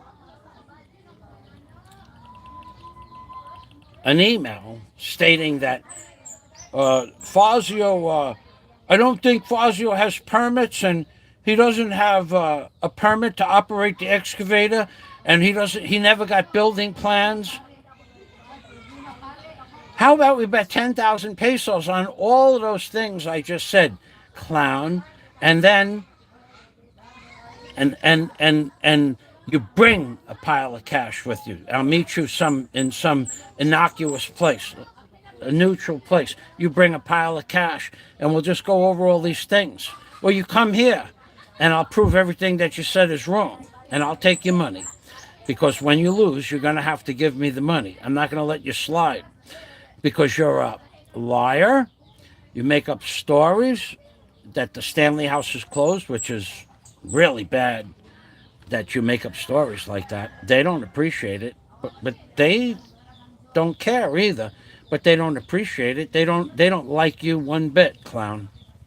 So when you decide to grow a pair like a man, be a real man, and put some money where your mouth is and say, the Stanley House is closed. How about I just bet you 200,000 pesos, which is no problem. How about 200,000 pesos that the Stanley House never closed its doors? How about that, clown? How about that? Feel lucky? Do you feel lucky?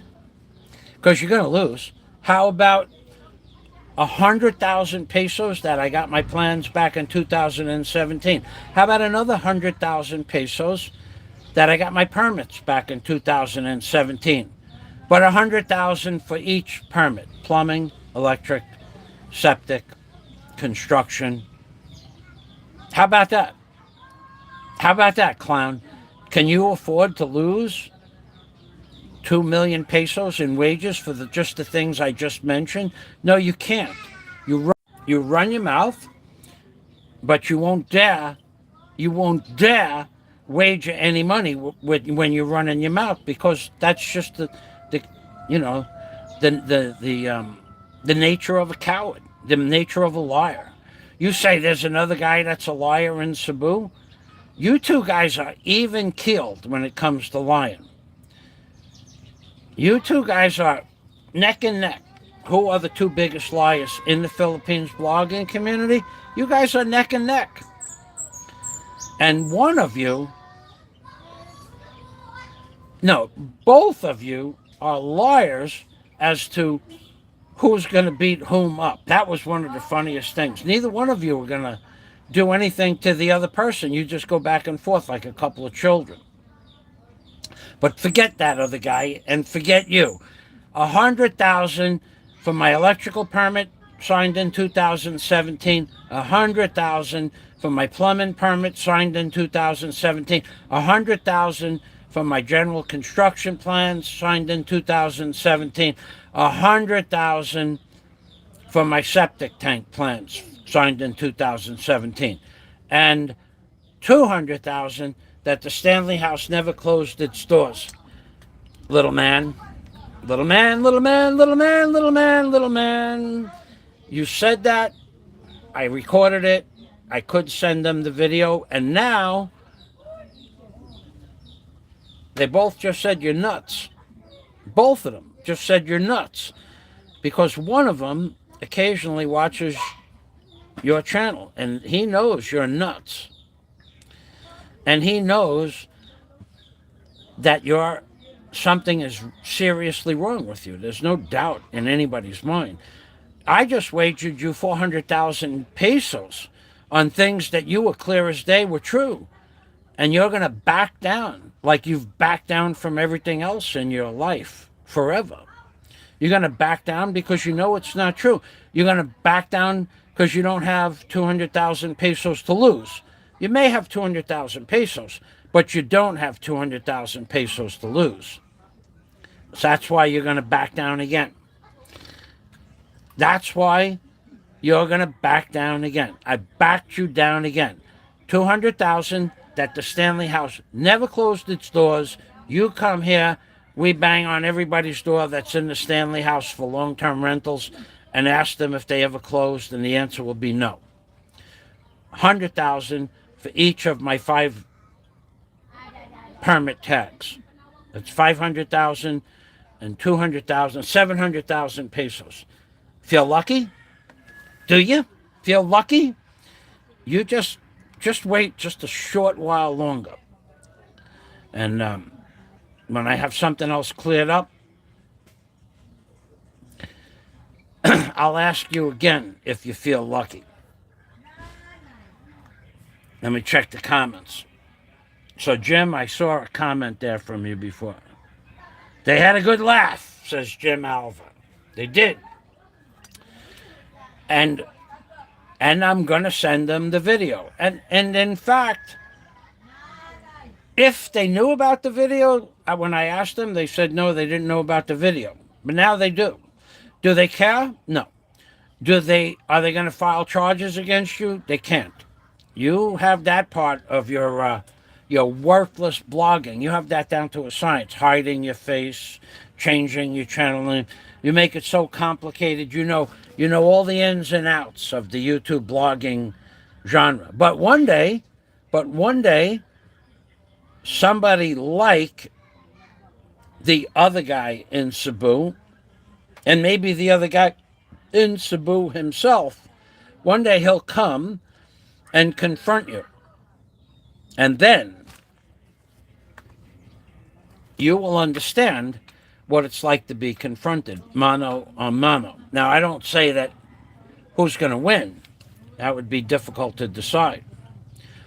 But I do remember somebody offering you 500,000 pesos to get in the ring, and you back down on that as well. Do you remember that, little man?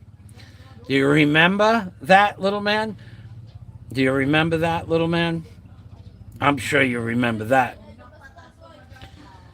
Little man, little man, little man, little man, little man.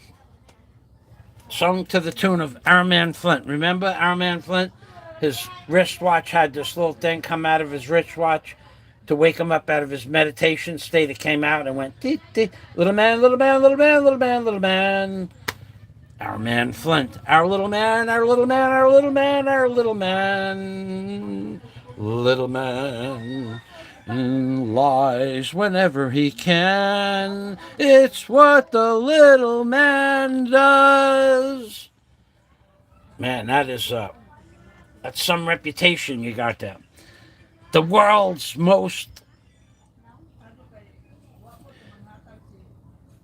Well, one person this morning I was talking to called you a pathological liar. And he called the other guy a pathological liar. And he called the both of you nuts for being pathological liars about each other.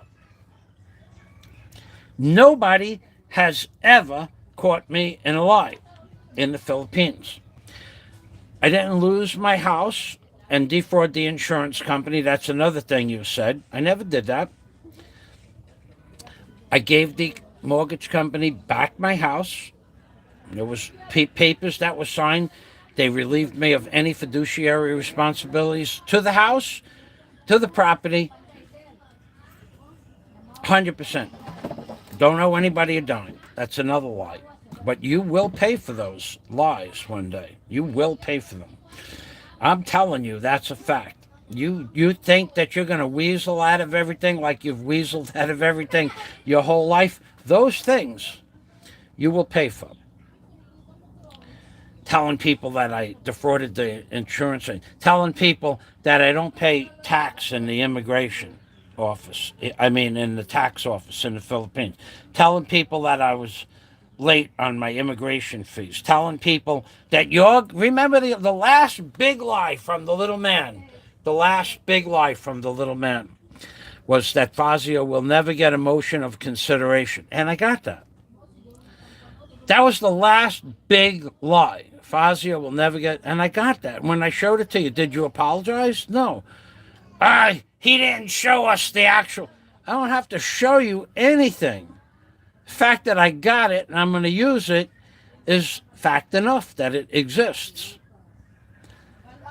Inside your head, there's something wrong. And the other guy too. There's inside your head, psychologically, mentally, emotionally, there's something wrong with the brain ticking in weird directions. Something is wrong. You get so many things wrong. You and the other guy can't do math, you can't do math. The other guy gets things backwards, you get things backwards.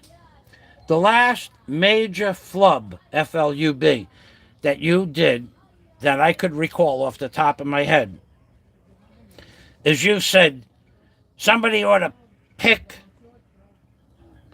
the ta'i, or the fecal matter, out of my corn. That's not my corn, but your corn.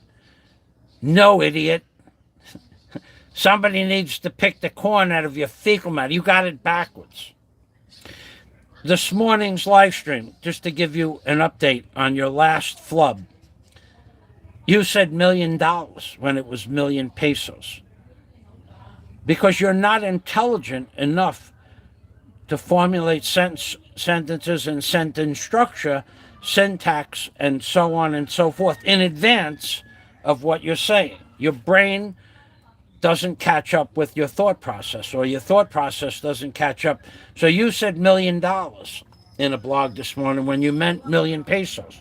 I don't do stuff like that. And if I do, I correct myself immediately. You went right over your head or under your head, but you did it again. You are not intelligent, in my opinion. Your IQ is not that of someone on a genius level. There's no shame in having a low IQ. But when you believe that you have a high IQ and you can't do math equally to the other guy being able to do math, and you call him an idiot for not being able to do math, and you can't do math, something is wrong now. You know that there's something wrong. You know there's always been something wrong. You're just afraid to admit it. Because what little that you have accomplished in your life, admitting that you can't do math and that you use words like $1 million instead of million pesos, it just shows the people that your brain doesn't work as fast as your thought process works, or vice versa. But you don't pick the fecal matter out of your corn. You pick the corn out of your fecal matter. But you don't get that. You don't get it. You don't get it because you're not intelligent enough to get it. Little man, little man, little man, little man, little man. I got something. I just saw another message on my screen. I gotta go. I got things to do. Nobody to see. I'm gonna just relax for the rest of the evening. Clean my wound. I think my antibiotics run out tomorrow night about this time. I'll switch over. I'll take my antibiotics out of my box and move them over to the other thing. Anyway, the universe provided us with the first-rate truth. The owners themselves showed up. That was amazing. However long their walk on the beach was, I caught them on their a minute before they entered into their beautiful hotel. Okay, bye for now. Jim, thank you very much. They had a good laugh, says Jim. Jim, see, I don't lie. That's the difference between me and the little man and the other guy that can't do math. You guys are really, God. I talked to people about my education last week, my college regents diploma. That was hard to get. Neither one of you guys have a college. The college that the other guy went to, hard to believe. Talk about that guy forever. Soon, we're going to go back to. Soon you will understand the foibles that you got yourself into, and soon too. Not a long time from now. Just talking a few short months, and we're going to solve all of. Oh, there's a big problem people have. Oh God, they're worried about. You're worried. You're worried about somebody finding out where you live. I think I heard you say that. I'll shake their hand, or I'll give them an internet thumbs up. I got news for you. Most people don't care where you live, but when and if someone ever does go look for where you live, it shouldn't take any more than an hour to find out where you live. No more than an hour. And then we'll see if you give them an internet thumbs up. If they do that, if someone takes the time to go do it.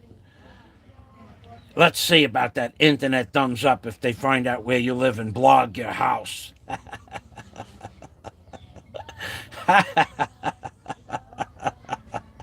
you, you'll spend more time in the police station filling out long forms and complaints to the locals and to the. You will be crying. You will be crying crocodile tears, dude. Crocodile tears. I gotta go. Jim, thanks again. See you guys tomorrow. I'm gonna blog at least 3 hotels tomorrow. At least 3. I want to try to get into a room in at least a $150 a night room.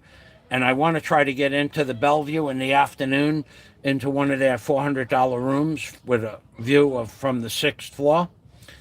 And we'll see what happens. Bye-bye for now.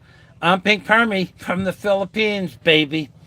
That's right. And of course, I'm Pink Permy means take care always from Mr. Congeniality himself. Thanks for stopping by, everybody. Bye-bye for now.